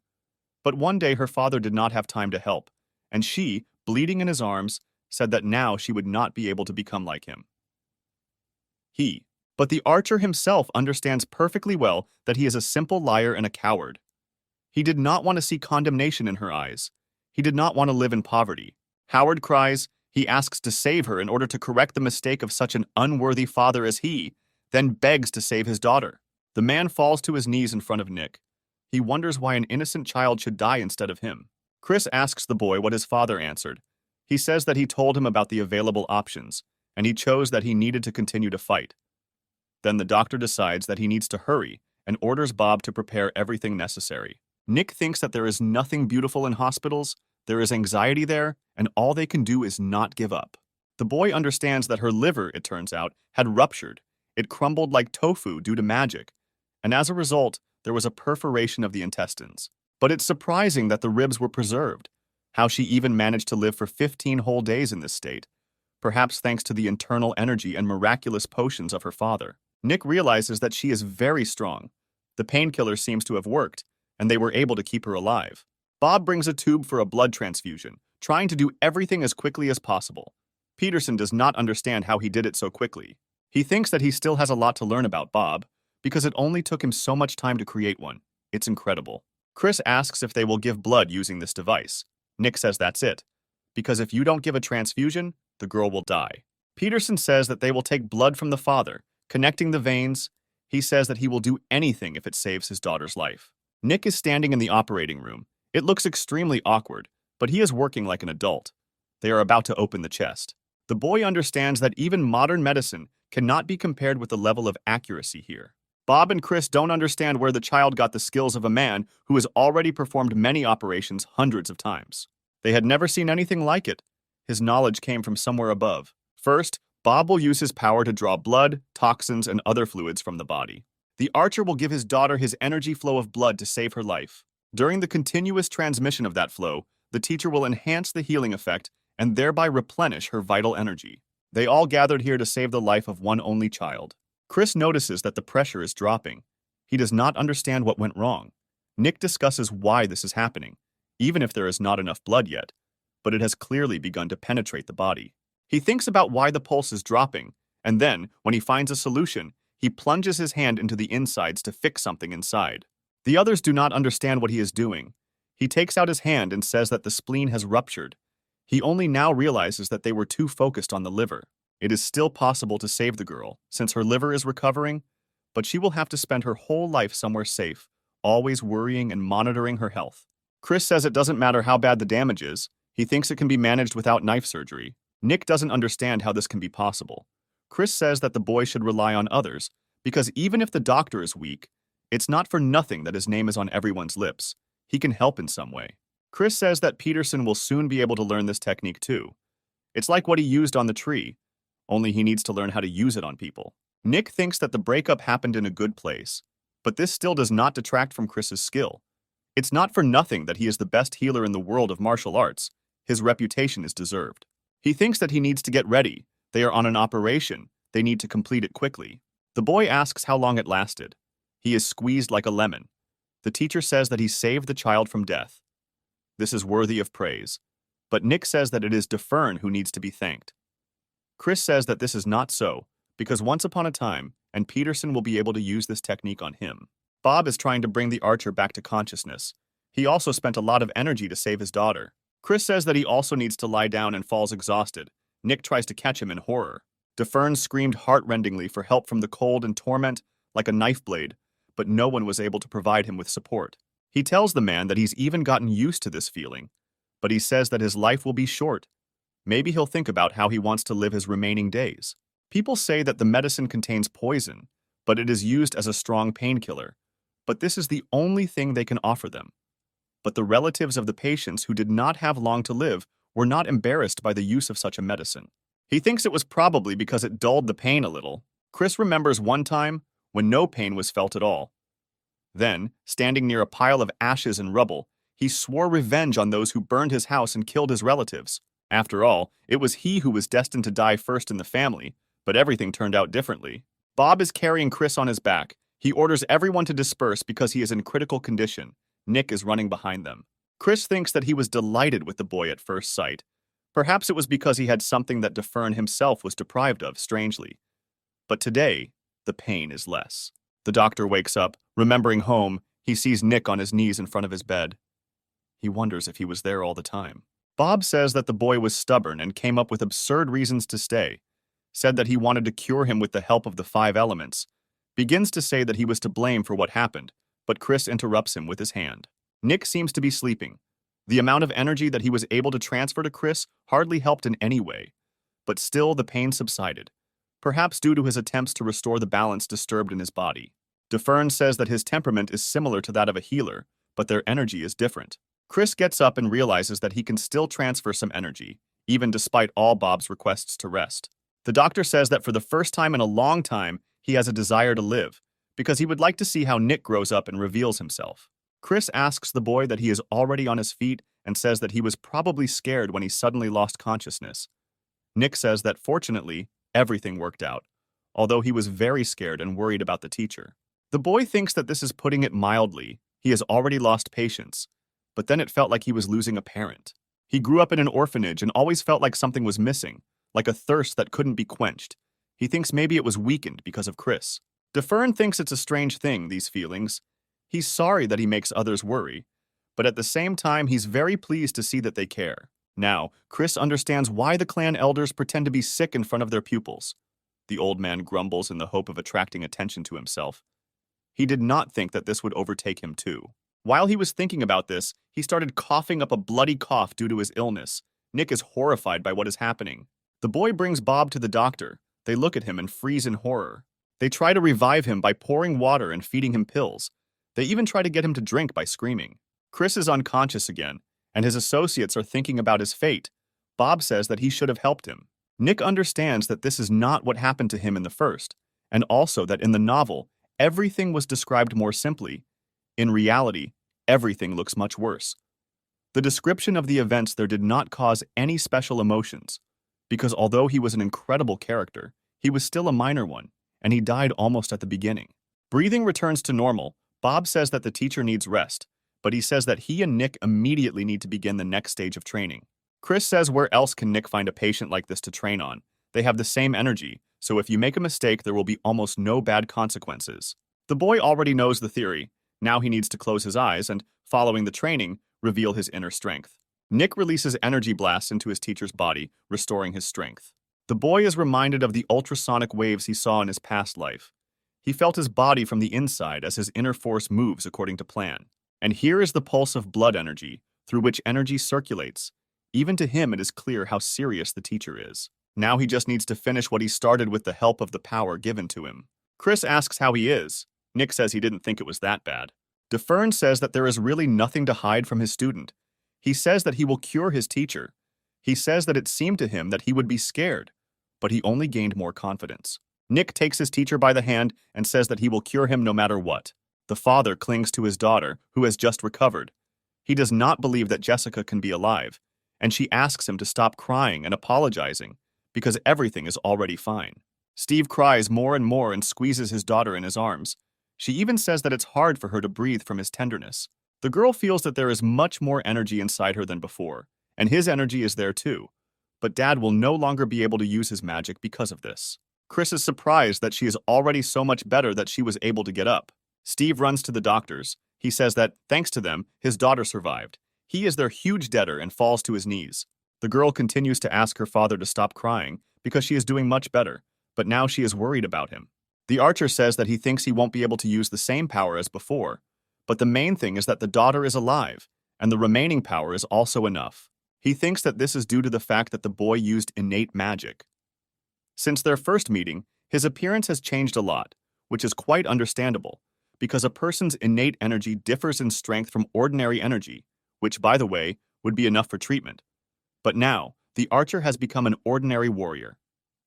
The father says that Jessica said that her strength has grown. Nothing has ever pleased him as much as this news. Chris asks permission to check his daughter's pulse, then tells her to sit still. The master, who has reached the maximum of his strength, has become an ordinary warrior. Touchingly, he would have turned out to be a villain. In his current state, he can easily succumb to influence. Usually, the villains in martial arts novels show outstanding energy at the beginning, which eventually becomes the basis for the protagonist's powers to awaken. He probably could have taken the role of the one who would sacrifice himself. Countless murders would have tempered him, made him stronger. But you can never know for sure at what moment someone who was your enemy may become an ally, even though negative characters are sometimes annoying, but they are considered the coolest. In the novel, he appears before the confrontation with the heavenly demon, so he could be suitable for the role of a villain. Besides, he lost his martial arts, so it will be necessary to make sure that he does not become a villain.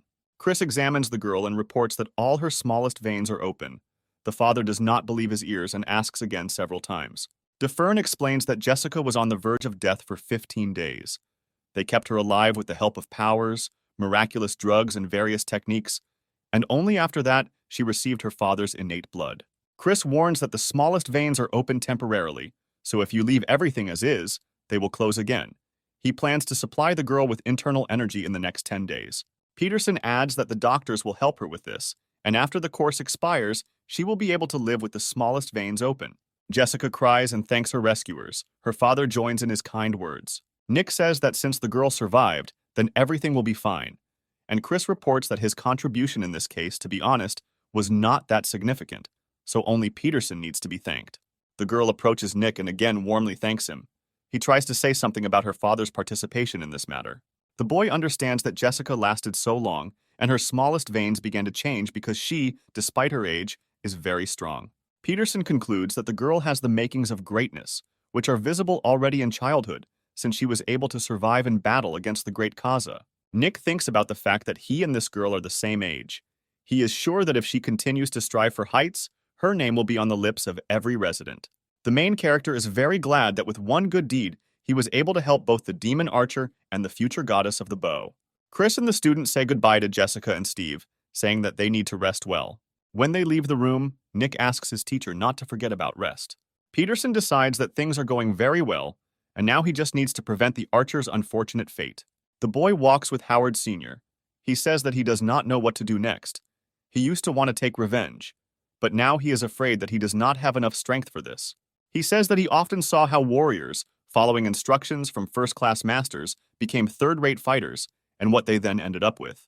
Steve says that now everything is not so bad for him, since thanks to Nick, his daughter was able to avoid death, and for the parent, the rest is not important. Now Howard has only one desire: to be with Jessica until his death. Peterson realizes that now that he is weakened and unlikely to die a natural death, Kaz's villains may continue to pursue him. Then everything will happen as it happened in the novel. Steve lost the fight with the heavenly demon, lost his strength, took everything for granted, and became the same third-rate fighter that I just talked about. Nick is not going to allow this, and decides to act now. He turns to Howard with a request to listen to him. The boy first asks Steve to tell him about the principle of his energy attack. Howard is surprised by this request, but says that his family has a moving energy attack, which allows them to attack cyclically. Steve even wants to demonstrate his technique, but unfortunately, he does not have a bow with him. Nick says he only wanted to see it, not learn it, so he asks Howard to show him the moves on an imaginary bow. Steve warns that he has never done this, but is ready to try. He asks the boy not to judge the other shooters by him. Howard reveals that his technique is called the Divine Bow of Destruction. His clan comes from a Buddhist family whose goal was to achieve nirvana through awareness, which grows from selflessness. The archer shows the movements, communicating that by repeating the same thing, he falls into self-oblivion and can use an energy attack. Nick watches silently and thinks that Steve must have spent almost all his strength, since the boy himself does not feel the internal energy in his movements. Steve continues to repeat the same movements. His body begins to emit weak energy. Nick thinks that this may be his last energy attack. After a while, Peterson feels a bow and arrow in Howard's hands. He sees their energy silhouette. Nick carefully watches the archer, who concentrates on his stance and breathing, and releases an imaginary arrow into the bamboo. The boy sees that there are no arrows or a bow, only a refined technique of movements, the result of which will be mental anguish and doubts. Movements that he repeated hundreds of times, a matter of technique, like a prayer that he read thousands of times, mental anguish akin to wind and thunder, which are destined to meet lightning. The essence of the divine bow of destruction technique is endless giving, and when you give, there is no need to accumulate internal energy. Nick concludes that archery, in which you rely only on your strength, is akin to emptiness and is not the highest level of skill, as he previously thought. He also understands that in this matter it is actually his own soul that must be given. Peterson feels an incredibly powerful energy wave emanating from Howard, which was not described so colorfully in the novel. The boy understands that the man has reached the highest level, which is called the spiritual bow. Howard rises into the air. Nick is shocked that he was able to reach the last step of the Eightfold Path, which brings a person close to nirvana. Peterson remembers that in the novel Steve never reached this stage, and concludes that he succeeded and did everything well. He was able to revive the power of the demon archer. Suddenly, Bob appears behind the boy and says that he really is an unpredictable person, and Nick himself is surprised at the noiselessness of the guy's movement. Bob says that he thought that after losing his inner energy, Steve would soon become incapacitated, but he received an epiphany, and all his wounds were healed, and he also grew in his skills. The minion praises Nick for the work he did first on Conson, and now the archer. Peterson notices some coldness in Bob's words. This confuses him. He says that it seems to him that the guy did not come here to admire him. He agrees, saying that he was watching the boy and thinking. Nick asks what Bob was thinking about. He replies that he is deciding whether to kill the boy or not. Peterson gets chills. He feels the guy's sinister energy, and he starts laughing. He understands that Bob is not joking, although now he wants to make it all funny. Nick asks why he wanted to kill him. The guy says that this is due to the fact that his owner almost lost his life, and also since the boy is next to Chris, he constantly overcomes himself. This is repeated and will only end with his death. Peterson himself understands that when a patient with a limited lifespan takes on a student, he thereby agrees to die even earlier. It is not surprising that it was his fault that the teacher almost died this time. Nick says that if Bob kills him, the teacher will not sit idly by. The guy agrees. He understands that the owner will kill him in such a cruel way that it's hard to imagine. The boy believes that his teacher is not so cruel, but Bob claims that Nick does not know the owner well. He would be cruel to him for murder. Peterson questions the servant's loyalty, and Bob says that he doesn't care how he dies, because the boy's death may give Chris the opportunity to live longer. Bob says he's not sure it's time to kill Nick yet, so he'll just keep watching him for now. 3 hours after the demon archer awakens, Peterson notices that his hair has darkened again, and Steve himself has looked younger. Nick congratulates the archer, who thanks him and reports that he was able to achieve the highest level of martial arts. The main character recalls that in the novel, everyone dreamed of rising to this level, but only 30 people were able to achieve it. Peterson thinks that he expected Steve to simply regain his vitality, but the actual result exceeded all expectations. Howard kneels before the boy, saying that only he gave him a helping hand when Steve needed it most. not only saved his daughter, but also helped him reach a level that the archer could only dream of. Nick realizes that the man is now on his hook. He asks Howard to get up, as he is very embarrassed. Steve says that Peterson can ask for anything. He is ready to repay at any cost, even if it takes his whole life. The boy is trying to say that the treatment has already been paid for with money. But there is nothing to pay for the strength at all, because Nick just wanted to watch his attack. Howard understands that this is just a boy in front of him. He offers to serve Peterson faithfully until the end of his days and pay at least a tiny part of his due. Nick tries to be indignant, but in his thoughts he was glad that everything was going so well he couldn't even count on this. As Howard and Peterson approach the palace, the boy tells the archer that Chris is going to offer him a position in the infirmary. Steve is surprised, and Nick says that this is an excellent and safe job. The man will only have to deliver medicinal herbs and medical notices. Howard immediately understands why the boy asked him to demonstrate strength. He tells him that he will gladly agree to this job. Nick is happy that he was able to lure a strong intelligence officer who has reached the highest level, and his daughter, who also has superpowers, into the infirmary. Now he understands why the heavenly demon had to suffer with them. For demonic martial arts, the divine bow of destruction is like rat poison. He remembers that in the novel, Jack will soon rise to a junior leader and bloodshed will begin, in which many people will be drawn. During the Great War, which is just around the corner, Nick must ensure the safety of the infirmary. Preparations are already gradually underway. DeFern is talking about something with Howard. Bob plays the role of a waiter. Peterson, meanwhile, meditates, thinking that at this rate it will take him 6 months to reach the third element of the 5 elements. Nick recalls that Chris once told him that Bob was not able to know the power of the 5 elements, and therefore he was studying other martial arts. Bob's ability to control blood and other fluids found in the human body is most likely related to demonic martial arts. Peterson recalls that the guy remained sane at the sight of blood. It is quite difficult to remain calm during the operation, but he assisted very well. Moreover, if you need to make something, Bob can easily cope with the task in a day. The more Nick thinks about it, the more clearly he realizes that the guy is an extraordinary person. A few days later, Bob tells the boy that he clearly wants to die young. The guy gets angry and punches the wall. He angrily asks why Nick said something to the teacher. It turns out that yesterday, Peterson, at dinner with Chris, announced that Bob would now study the medical arts from him, as he said that he wanted to improve his skills in order to save as many patients as possible. DeFern was very happy. He turns to Bob and says that he can't believe that he has developed an interest in medicine. Bob doesn't understand what Peterson is up to, and decides to tell his owner the truth and then rip this little guy's head off his shoulders. It's better than learning medicine from him. Nick overtakes the guy and tells the teacher that they decided to join forces to save Chris's own life. Bob sees his owner so joyful for the first time, he understands that no matter how hard he tries, he will never be able to achieve such feelings. And this boy said only a few words, and that's it. The next day, Bob is ready to kill the boy with one wave of his finger. He asks Nick to explain himself. Just for the sake. The guy believes that the boy is not so brave as to do this just for the sake of ridicule. He suggests that the goal could be a desire to reduce his influence in the infirmary, because in such places, power struggles are common. But something tells him that the reason was different. He notices how the boy is trembling with fear, asks how such a coward decided to do this. After some doubt, Peterson asks the official Bob to become a warrior of the infirmary. He says that he needs a nurse who will assist him. Nick understands that there are no nurses in this world. Usually the doctor is helped by his student, that is, a novice doctor.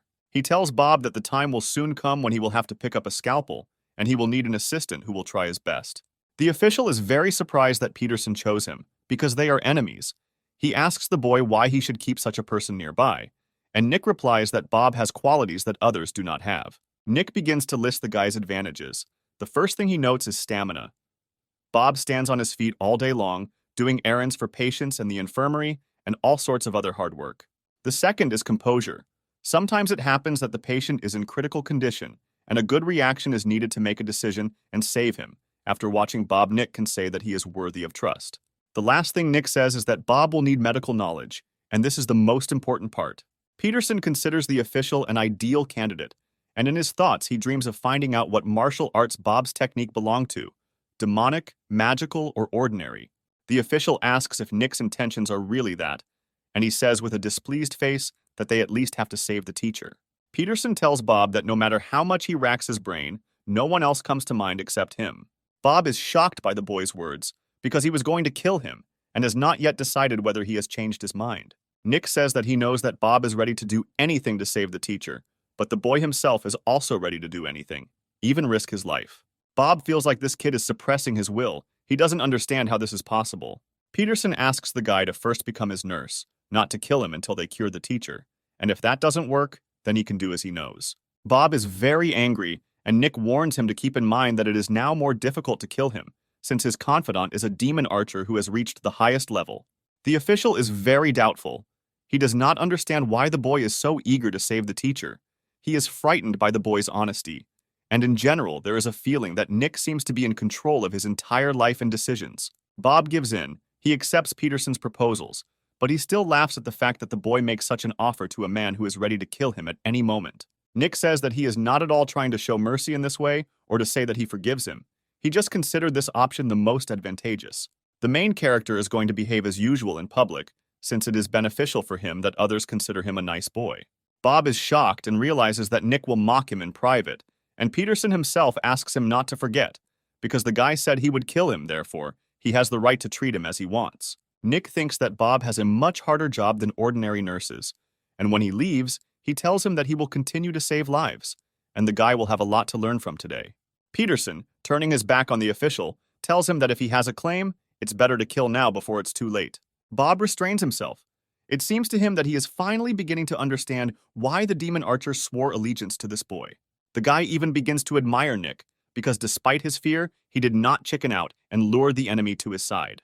It didn't take long for the news of Peterson's treatment method to spread among people. His technique was recorded and officially made public. Of course, details were omitted, but information was given about the patient's condition, and the treatment itself was described in general terms. People were very surprised that the infirmary was able to cure serious damage to internal organs, from the liver to the spleen. It is not stated who the patient was, but many guessed that it was the daughter of a demon archer. They heard that he sought treatment from Jim Cox, who did not want to help them, and simply left the girl to die. Now people understand why Christopher cares so much about his student. They also have information that this boy is still just a child. He is not yet 12 years old. People don't believe what happened even more. One guy says that he even wanted to return to the palace to personally learn his new method from the boy. He offers to send carrier pigeons there. The announcement from the palace shocked all the residents. Some people condemn Jim for not accepting the daughter of a demon archer. Someone suggests that the hospital owned by Cox simply did not have enough skills to cure the girl, so they disowned her under another pretext. The news about the new technique passed from mouth to mouth, and eventually families who trusted their health to other hospitals began to think about renewing the contract with Defern. In the Cox infirmary, the news is perceived very negatively. The chief cannot understand how it happened that Defern bypassed him. The official of the infirmary, Leslie Potter, attacks his subordinates in a rage. We are talking about a demon archer. He believes that his daughter was taken here for 10 whole days, so there can be no talk of any hidden intentions. Someone says that everyone knows that keeping a patient with severe injuries to internal organs for 10 days is not the responsibility of hospitals. Another guy shouts out that if Cox's infirmary didn't agree to accept the archer because he worked for Safa, then they should have told him about it immediately and not kept the girl useless. The official is furious at the words of his workers. He believes that all these are intrigues set up by the infirmary Defern. In his announcement, he seemed to want to show that there is rivalry between the infirmaries. But Leslie understands that the announcement did not contain a word about their infirmary. There were only a few words about the patient's condition. He does not know why rumors about them began. Someone tells Potter the information that they managed to find out. The patient is the daughter of an archer. Leslie does not understand how it was possible to accept a patient who was almost certainly going to die. The servant says that due to what happened, many medicinal rooms are now in panic, and some clans have begun to show interest in the new method. Leslie is in despair. He does not have the courage to meet Mr. Jim Cox. He is sure that if he comes to him with such news, it will not end well. The guy tells his boss that he also heard that the current situation is extremely strange, since until this moment, the Defern hospital was not strong in such operations. The ad also praised the medical skills of Chris's student, but there is a possibility that he used officially unconfirmed treatment methods on the patient. Leslie clings to this idea. He asks again if there is confirmed information about such an operation, but his interlocutor says that there was no such information. Potter orders the guy to send several of their doctors with hanging tongues to the Defern infirmary. The servant asks under what pretext to do this, Leslie reports the version that Dufresne endangered the patient's life by using unknown techniques on him, and he also thinks that if they had another 10 days, they might also be able to cure Jessica. The guy says that even if the patient was not accepted in the infirmary, he could have been cured in the medicine room, but the demon archer simply did not wait and left. Leslie agrees that this version is better, saying that then their doctors arrived at the Dufresne infirmary because they were worried about the patient's condition, so they definitely wouldn't be kicked out. And if they kick them out anyway, then this will become fertile ground for growing rumors. Cox's infirmary must annoy them in any way so that the clans do not rewrite their treaties. Potter asks to make good preparations for such an important matter. The servant accepts the order and says that he will report to him when everything is ready. Nick thinks that the teacher's condition is much worse than he expected. He still lacks the internal energy and understanding of technology to be able to carry out the operation alone, so he needs to become stronger as quickly as possible. He managed to reach a level where he himself can create and control the wind energy that he absorbed thanks to the demon archer. Peterson rises into the air, training the third element. He realizes that he just has to learn how to use this power correctly. Changing the green energy to bright red, Nick decides to try to combine these two forces first. The boy succeeds in his plan. He directs these two intertwining energies into the tree. The bark on the tree all cracks, leaving a dent. Nick is delighted with the effect. He sees that this combination is capable of creating a powerful destructive force. The boy notices a huge burn on his hand. Although he was careful, he still got hurt.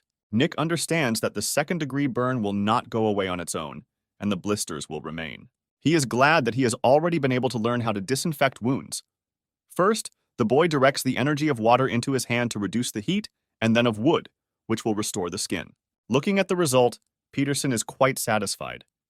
The result, of course, is not ideal, but thanks to his mastery of the three elements, everything will heal in 2 days. Nick decides that it's time to start mastering the fourth element.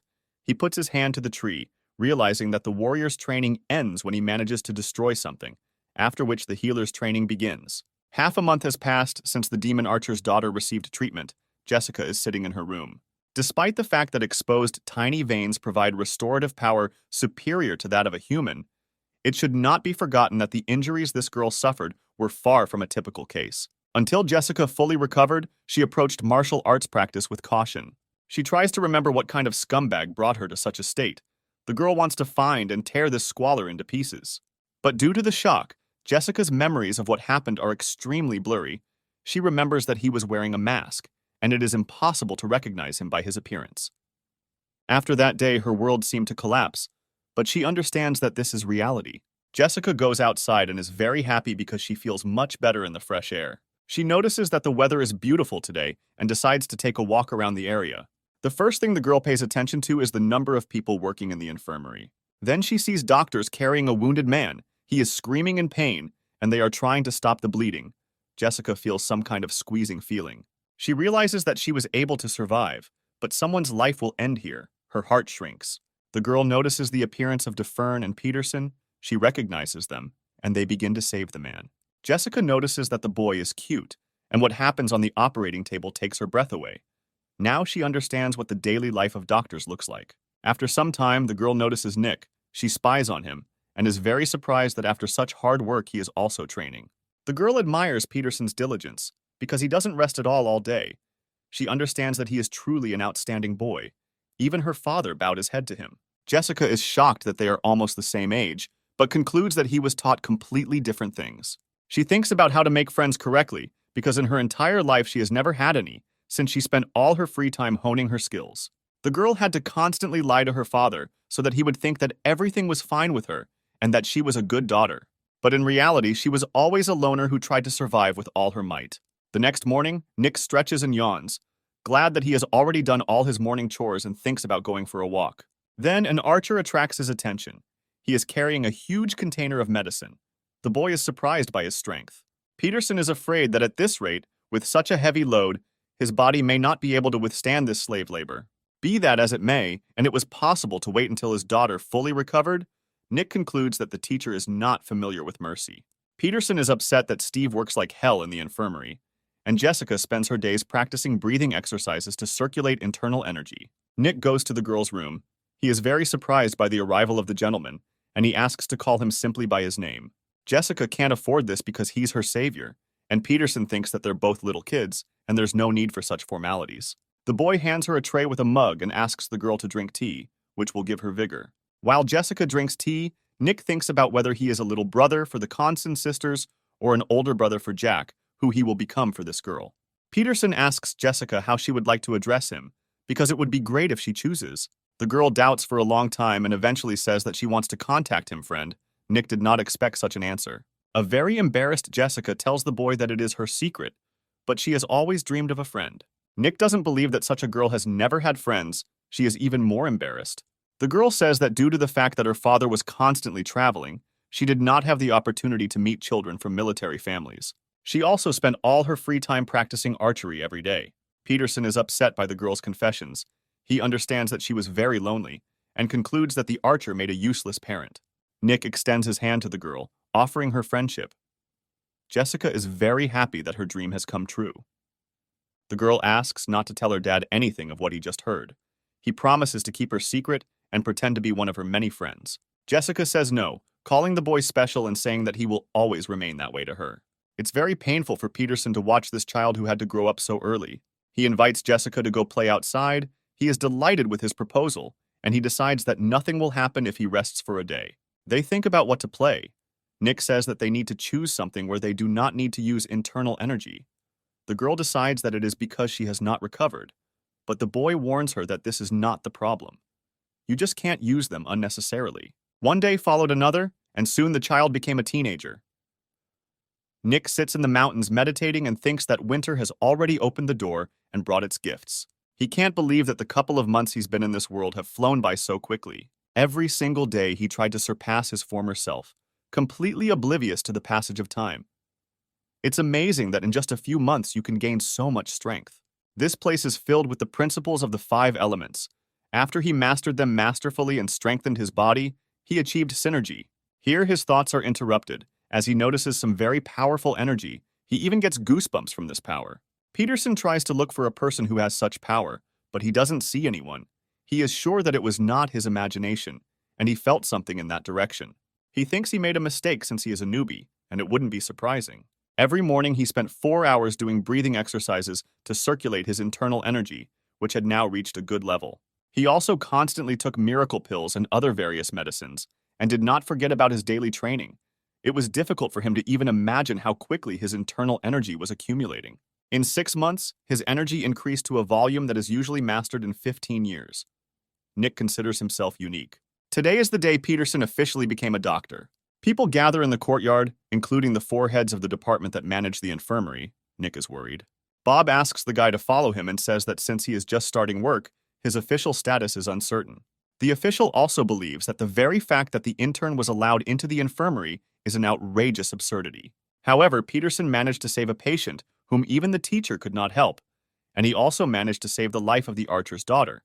So today, a meeting will be held where the guy's status will be determined. High-ranking people sit down at the tables. Nick feels tension in the air. The first Nick notices is the head of the acupuncture department, Kyle Morris, an older man with a long mustache and an arrogant look. He then looks over at Cody Morgan, who runs the physical strength division. The man is quite young and has an eye patch over one eye. The youngest of the managers turns out to be Larry Evans. He runs the massage division. The last manager turns out to be an elderly woman, Ava Mitchell, who manages medicines. Nick recognizes her. This lady gave him all sorts of unusual sweets. Bob notices Nick's interest in the woman and remembers that they have already met. He tells the guy that Mitchell has a very good reputation. There is no one in the infirmary who dislikes her. She is a specialist in the manufacture of medicines, very prudent and is on good terms with many large merchants, and she also has a gift for finding medicinal herbs that other infirmaries cannot find. A great-looking Chris DeFern walks into the room and everyone folds their hands in front of him. He, not paying attention to his subordinates, takes his place at the head of the hall and proposes to start the meeting. Bob goes to the center of the hall with a piece of paper and reports the first news, paying special attention to the fact that this year there will be a Congress of the Dragon and the Phoenix. Peterson immediately recalls the novel, which stated that the Dragon and Phoenix is a fighting tournament in which young rising stars of various clans take part. Chris asks how many participants there will be this year. Bob reports that the size of the event will be similar to last year. Morris invites the drug department to help his unit, as extra hands will come in handy. Mitchell reports that there will be many young talents from the Hai Tang family present in the upcoming tournament, so they may have a hard time. Kyle turns to Evans and asks for help from his unit. He says that he is ready to send his guys. They can help with the movement of patients.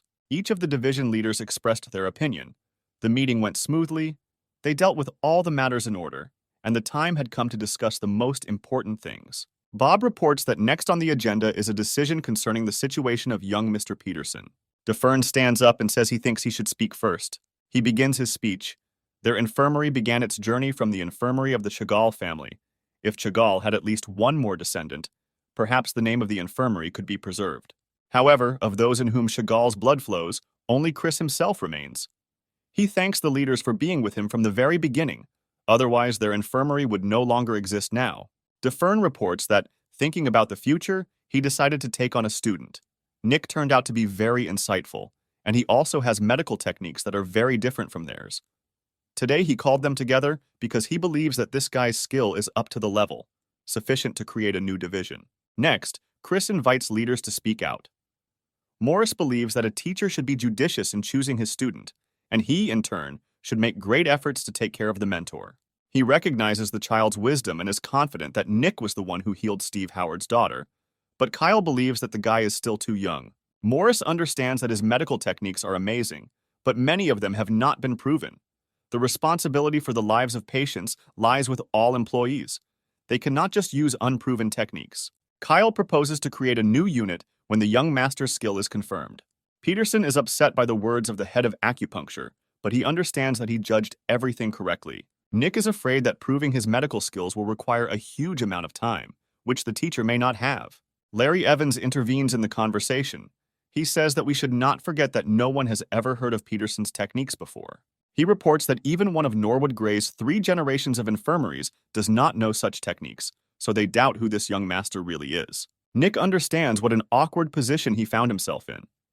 He already subconsciously knew that there was no need to bring up this conversation, since no matter what his situation was suspicious. Bob approaches Evans and says that regarding the last remark, he can give his guarantees. He says that he has his own methods, and he has already checked everything. The young gentleman does not threaten the owner. Larry bows his head and says that since the official himself vouches for the guy, he now has no suspicions about the true identity of their benefactor. Nick is shocked that Bob's words are enough for the manager to simply hush up this topic. He has the feeling that he still does not fully understand this man. The young official's assurance calmed the situation in the meeting room. Even Morris calmed down his stubbornness and changed his point of view regarding Peterson. DeFern gets up from the table and sums up the results. From this day, the new surgery unit will begin its work. The head of the unit will be Nick Peterson. He will write books on surgical techniques, which he will use to teach his art in the infirmary, while at the same time proving his competence. After the meeting, Chris approaches Nick and asks how he sees the infirmary. This question takes the guy by surprise. DeFern says that even though Peterson hasn't been in the infirmary for very long and still doesn't know much, he has definitely seen and experienced something.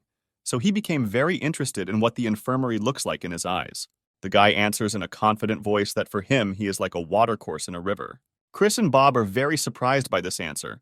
One does not understand why the comparison is made with a watercourse, and not with a mountain or the sea. And the second believes that the watercourse of a river is a place where pirates gather, and is in no way associated with an infirmary. Nick says that life can be compared to the flow of water, whose path lies in the mountains and ends in the sea, after which the water evaporates, becomes rain, and again descends into the mountains. The river is the bridge between the beginning and the end, and pirates are nasty creatures blocking river flow. The teacher laughs at this explanation and concludes that the infirmary is a place where bad pirates gather and interfere with the flow of the river. Peterson says that Chris was wrong, and pirates are those people who seek satisfaction in conflicts with anything that floats by. They extort money and jewelry. DeFern tells the guy that if, in his opinion, the infirmary is a watercourse, then Nick himself, who has become one of the leaders, is now, one might say, the head of the pirates. He means that there will be a difficult time ahead of them. Nick replies that this is probably why his chest was tightening at the meeting. Chris says that this is how it should be, because the doctor only needs to be responsible for the life of the patient in front of him. But the head of the department must be responsible for the lives of all the patients in the infirmary. A leader must be firm and decisive, which can make him proud, but there is no need to show it off. DeFern, pointing to the departing Bob, says that if Peterson wants him to call him a benefactor and not just a master, even in a personal meeting, then he will have to try hard. Nick thinks about how difficult it is for a teacher, because he is responsible for the entire department of the infirmary. The guy sits in his room and does not understand where he can find time to sleep, train, and write books on surgery. The latter is important for the rise of his unit. He is very angry. Ahead of him is the development of time management techniques, otherwise he will not have time to do anything. Peterson recalls that at night he still needs to share knowledge with the teacher. He also needs to set aside time for this, a crazy daily routine. The only thing that makes the guy happy is the presence of a pencil, since writing with it is much faster than with local brushes, which need to rub the ink. He thinks that he should distribute the pencils, which also write well on bamboo paper, throughout the infirmary. The guy has a very difficult time writing, since most of his medical knowledge can only be described in a foreign language. Everything will need to be somehow translated into local terminology so that everyone understands the meaning. After some thought, he decides to rewrite the words from their sound, since there are still no analogs. A few days later, Nick meets with Bob in the infirmary courtyard for his first training session as a unit leader. The official tells the guy that Cody, Morgan, and Chris have decided to personally welcome him here, so he needs to try hard. Peterson understands the responsibility. Perhaps if he makes a mistake, Morgan will immediately quit teaching him. Maybe this is his goal. Bob admires the guy's skill. Having learned one thing, he immediately understands another. But Peterson hardly realizes how much the leaders of 4 generations want to get their hands on him. He is like sugar for ants. Nick recalls that at the meeting, the head of physical strength was indifferent because his unit was more interested in the safety of the infirmary itself than the patients. Bob says that the guy has nothing to worry about because he can handle even a warrior without resorting to killing. In the infirmary, all units are worried about whether he is qualified enough. It just manifests itself differently for everyone. Nick thinks that this is because they are in a city where even healers are endowed with battle courage, and despite the fact that they are not warriors, time does not make them more cowardly. Peterson says that he likes it here. Bob notices that he speaks like a teacher. This makes him happy. Nick is surprised, and the official reports that Chris once mentioned that this is the only place he likes.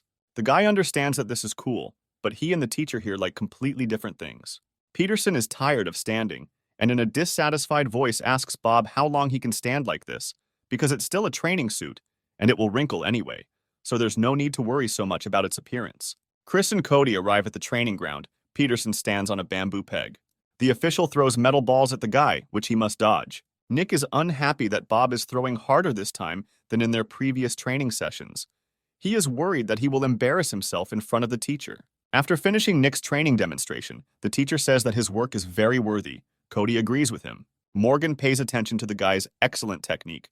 He avoided attacks without a single hesitation, absolutely naturally, as if water. The leader does not understand how it was possible to achieve such skill in a few months. He tells the others that if he hadn't seen everything with his own eyes, he definitely wouldn't have believed it. And he also notes the guy's not ideal physique. Chris replies that in this regard, Nick is unremarkable, but what he has is enough for training. In martial arts, internal energy plays the most important role, which is why noble families are not particularly interested in physique. Morgan, with a dissatisfied face, wonders if Chris meant that Cody's approach was wrong. DeFern answers in the negative. A strong body helps internal energy accumulate better, and it is also a good bonus for a future family. But strength does not lie in physique alone. The teacher puts his hand on Nick's head and says that he has, to some extent, already mastered the technique of a confident step. The guy is very glad that Chris thinks so. DeFern believes that now it is the turn to move on to studying the blurred step technique. He warns the guy that this one is many times more difficult than the previous one. Nick looks surprised and asks what kind of technique this is. In fact, he knows the answer from the book, but he understands that at such moments it is important to pretend that he doesn't know anything. Chris says that this next step after the confident step, his paths, which at the beginning were only 3, reach the phase of the blurred step and diversify even more. When Peterson masters the blurry step, much more progress awaits him. Nick wonders what comes after it. DeFern says that when the guy reaches its 12th stage, he will be able to begin the technique of the blurred step of heavenly energy, and this can already be called the absolute teaching of divine power. Bob compliments the owner's words, saying that in the whole world, there are not even 5 step techniques that could come close in power to the blurred step of heavenly energy. Nick already knows everything that was just told to him. The blurred celestial energy step among all the step techniques is the highest link. The whole problem is that the technique that is the bridge to the transition is terribly complex. Peterson asks the teacher if he can continue practicing his confident stride for now. Morgan considers the guy's behavior astounding, since usually students from military families are eager to move on to the next stage as quickly as possible. Chris is very surprised and asks Nick why he decided so. The guy replies that the more he practices the confident step technique, the more difficult it seems to him. Nick says he thought it would be better to master the confident step before moving on to learning the blurry step. He knows that if he can't master it, he won't be able to master the next step. The teacher praises the guy, saying, "Drive more quietly, you will go further." When Peterson is ready, then they will begin to teach the blurry step. He suggests that he now go to rest. The next day, Peterson is back training in the mountains, honing his confident stride as he moves from one stage to the next. He compares his training to an iceberg. Something small hides depths of knowledge. The guy is sure that it doesn't matter where you get knowledge from. Small and insignificant ones are still useful. It's these little things that fill this world, and together, they are knowledge. The technique itself implies 3 directions. The truth is always on the surface, moving in different directions. The steps form a circle and blossom into a complex geometric figure. Nick is close to self-forgetfulness. The energy of gold protects the body. The energy of the earth maintains health. And the energy of wood absorbs the energy of the environment, using the energy of water to remove all impurities outwards, which are burned by the energy of fire. Peterson lies in the snow, legs and arms outstretched, sighing loudly, his strength running out. Bob laughs hard, asking Nick if he even realizes how funny that sounds. The main character is extremely dissatisfied with the official's mockery. He asks him to stop the jokes, because he only learned to walk in the snow without traces, and did not achieve a consonant level of martial arts technique.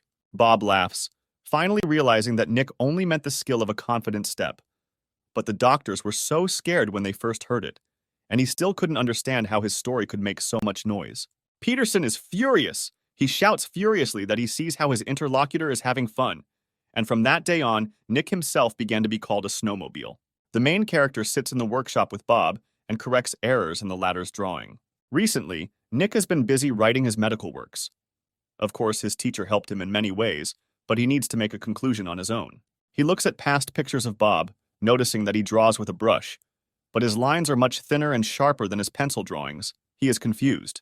Peterson asks if there is a skill that Bob cannot master, but he replies that he is not able to save the owner. Such words make Nick feel uneasy in his soul. He says that the servant's devotion to his teacher is amazing. What is the reason for it? Bob says that this does not concern Peterson, but by the way, he says that Nick has a special talent for martial arts, because you need to be strong to have knowledge of freezing from the 5th at the 4th stage of the 5 elements. The main character understands that the official is again trying to change the subject. Every time he does this, why does he always seem to be surrounded by an impenetrable wall when he tries to find out something? Nick thinks that this only piques his interest more, and asks why Bob is suddenly talking about him, because he so wanted to know their story with the teacher. Peterson speculates that the redhead is not a villain, such as the archer who terrorized the sky demon in the story, but a minor character, which is why no special information is given about him. He displeasedly reports that the gentleman's attention to him is excessive. He wonders if his threats to kill Nick are not enough to satisfy his curiosity, although he does not deny that there are people who like to be tortured. Peterson believes that he is being taken for a reprobate and laughs, saying that this is nonsense. Bob says that he can't work anymore because it involves a workload equal to that of 9 people, and not at all an attempt to find out anything about him. Nick thinks that he is too calm for a man who is so tired, as he says he is one big mystery. Where does he get the energy to do so many things?